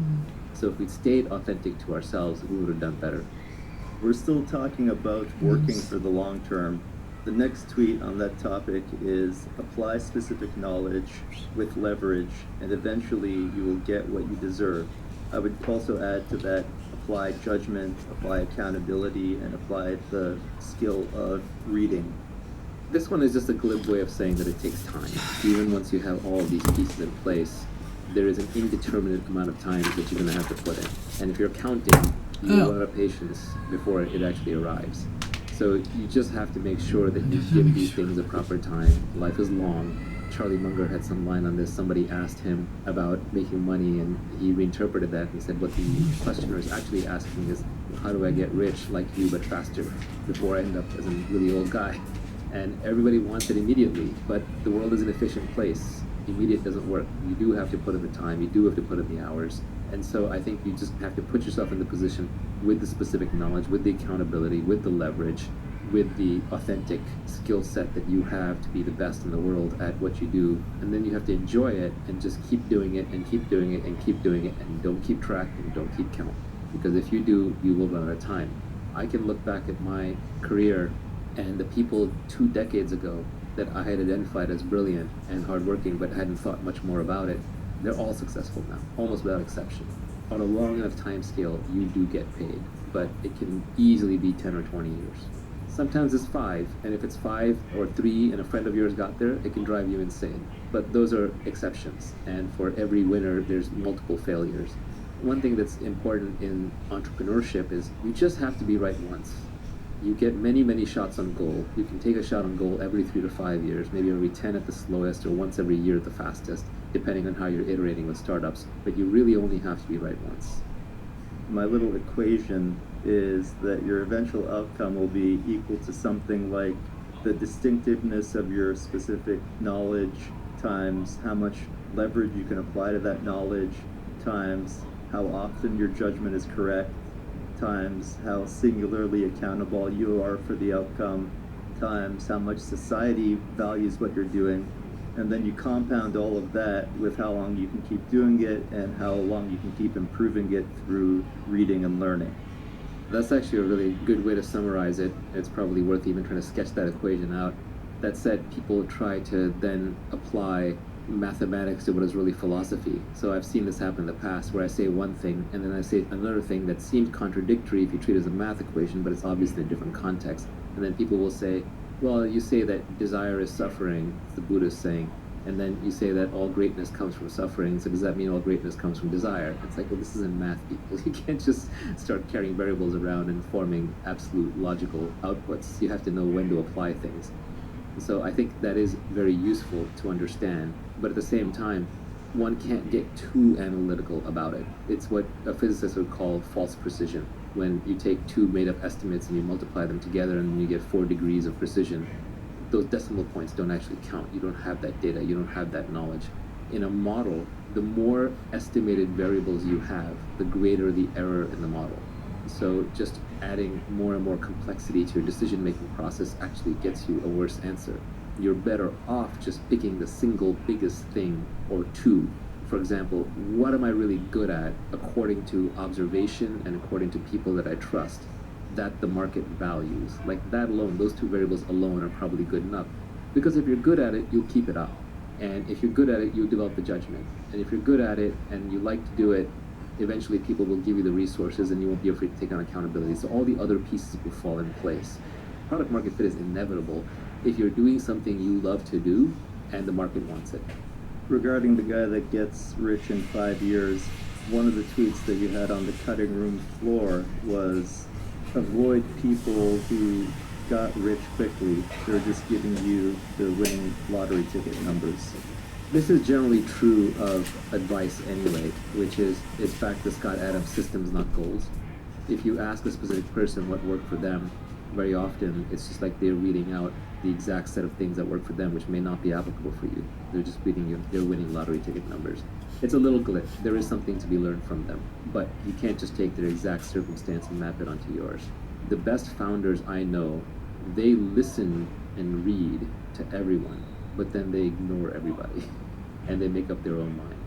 They have their own internal model of how to apply things to their situation, and they do not hesitate to discard information. If you survey enough people, all the advice will cancel to zero. So you do have to have your own point of view, and when something is sent your way, you have to very quickly decide, is that true? Is that true outside of the context of what that person applied it in? Is it true in my context? And then, do I want to apply it? You have to reject most advice, but you have to listen to and read enough of it to know what to reject and what to accept. Even in this podcast, you should examine everything. If something does not feel true to you, put it down, set it aside. If too many things seem untrue, delete this podcast. I think the most dangerous part of taking advice is that the person that gave it to you is not going to be around to tell you when it doesn't apply any longer. Yeah, I view the purpose of advice as a little different than most people. I just view it as helping me have anecdotes and maxims that I can then later recall when I have my own direct experience and say, that's what that person meant. 90% of my tweets are actually just maxims that I carve for myself that are then little mental hooks to remind me when I'm in that situation again, like, oh, I'm the one who tweeted, if you can't see yourself working with someone for life, then don't work with them for a day. So as soon as I know that this person is not going to be someone that I'm going to be working with 10 years from now, then I have to start extricating myself from that relationship, or just not investing that much more effort into it. So I use my tweets and other people's tweets as maxims that help compress my own learnings and be able to recall them. You know, the brain space is finite. You have finite neurons. So you can almost think of these as pointers, addresses, mnemonics to help you remember deep-seated principles where you have the underlying experience to back it up. If you don't have the underlying experience, then it just reads like a collection of quotes. It's like, it's cool, it's inspirational for a moment, maybe you make a nice poster out of it, but then you forget it and move on. So all of these are really just compact ways for you to recall your own knowledge. The last tweet on the topic of working for the long term is that when you're finally wealthy, you'll realize that it wasn't what you were seeking in the first place. But that's for another day. That's a multi-hour topic in and of itself. First of all, I just thought it was a really clever way to end the whole thing, because it disarms a whole set of people who'd say, well, you know, what's the point of getting rich? Because there are a lot of people who just like the status signal, virtue signal against the idea of wealth creation or making money. So it was just a good way to disarm all of them. But it's also true in that the things that you really want in life, yes, money will solve all your money problems, but it doesn't get you everywhere. The first thing you'll realize when you've made a bunch of money is that you're still the same person. If you're happy, you're happy. If you're unhappy, you're unhappy. If you're calm and fulfilled and peaceful, you're still that same person. I know lots of very rich people who are extremely out of shape. I know lots of rich people who have really bad family lives. I know lots of rich people who are internally a mess. So I would lean on another tweet that I put out, which is actually, when I think back on it, I think it's my favorite tweet of mine. It's not necessarily the most insightful, it's not necessarily the most helpful, it's not even the one I think about the most, but I just, when I look at it, there's just such a certain truth in there that it just resonates. And that is that a calm mind, a fit body, and a house full of love. These things cannot be bought, they must be earned. Even if you have all the money in the world, you can't have those three things. Jeff Bezos still has to work out, he still has to work in his marriage or whatever his next relationship is, and his internal mental state is still going to be very much not controlled by external events. It's going to be based on how calm and peaceful he is inside. So I think those three things, your health, your mental health, and your close relationships, are things that you have to cultivate and can probably bring you a lot more peace and happiness than any amount of money ever will. So that's what I meant. Now, how to get there is actually a tweet storm that I still need to put out. I've been working on it. I have probably 100 tweets on it. It's just very hard to say anything on the topic without getting attacked from 50 different directions, especially these days on Twitter. So I've been hesitant to do it because I want to target it for a very specific kind of person. There's a bunch of people who don't believe that working on your internal state is useful. They're too focused on the external. And that's fine. There's nothing wrong with that. They should do that, and that's who the How to Get Rich Tweet Storm is for. There's a bunch of people who believe that the only thing worth working on is complete liberation, like you become the Buddha, and they'll attack anything in the middle as being useless. That's fine too, but most people aren't there. So what I want to do is to create a tweet storm that is just very practical advice for everyday people who want to have a calmer internal state. Just a set of understandings, realizations, half-truths and truths that if you were to imbibe them properly, and again, these are just pointers to ideas that you already have and experiences that you already have, that if you keep these top of mind, slowly but steadily, it will help you with certain realizations that will lead you to a calmer internal state. That's what I want to work on. Fitness is another big one. I'm just not the expert there. There are plenty of good people on Twitter who are better at fitness than me. And I think loving household and relationships actually automatically falls out of the other things. If you have a calm mind, and if you've already made money, you should have good relationships. There's no reason why you shouldn't. A lot of divorces actually happen over money. Unfortunately, that's just the reality of it. So having money removes that part of it. A lot of external battles happen because your internal state is not good. When you're naturally internally peaceful, you're going to pick less fights. You're going to be more loving without expecting anything in return, and that will take care of things on the external relationship front. So money solves your money problems. Money buys you freedom in the material world. I think that was a tweet from your cutting room floor. And money lets you not do the things that you don't want to do. Yeah, to me, the ultimate purpose of money is so that you do not have to be in a specific place at a specific time doing anything you don't want to do. We skipped one tweet because I wanted to cover all of the tweets on the topic of the long term. And the tweet that we skipped was, there are no get-rich-quick schemes. That's just someone else getting rich off you. This goes back to the world being an efficient place. If there's an easy way to get rich, it's already been exploited.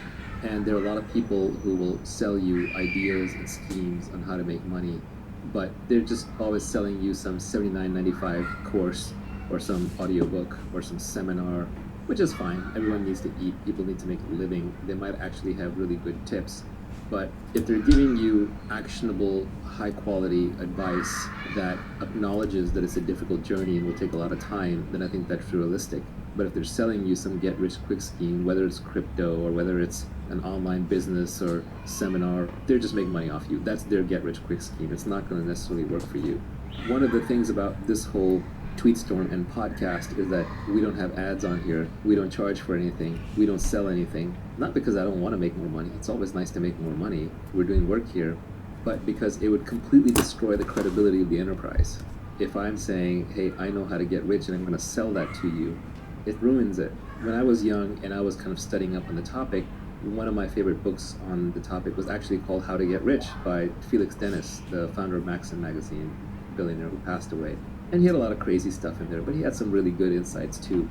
But whenever I read something by him or by the GoDaddy founder, Bob Parsons, or say Andrew Carnegie, you read stuff by people who are already very wealthy and they've clearly made their wealth in other fields, not by selling the how to get rich line, they have credibility. You just trust them. And they're not trying to make money off of you. They are obviously trying to win some status and some ego, right? You always have to have a motivation for doing something. But at least that is a cleaner reason why they're probably not lying. They're probably not fooling you. They're not snowing you.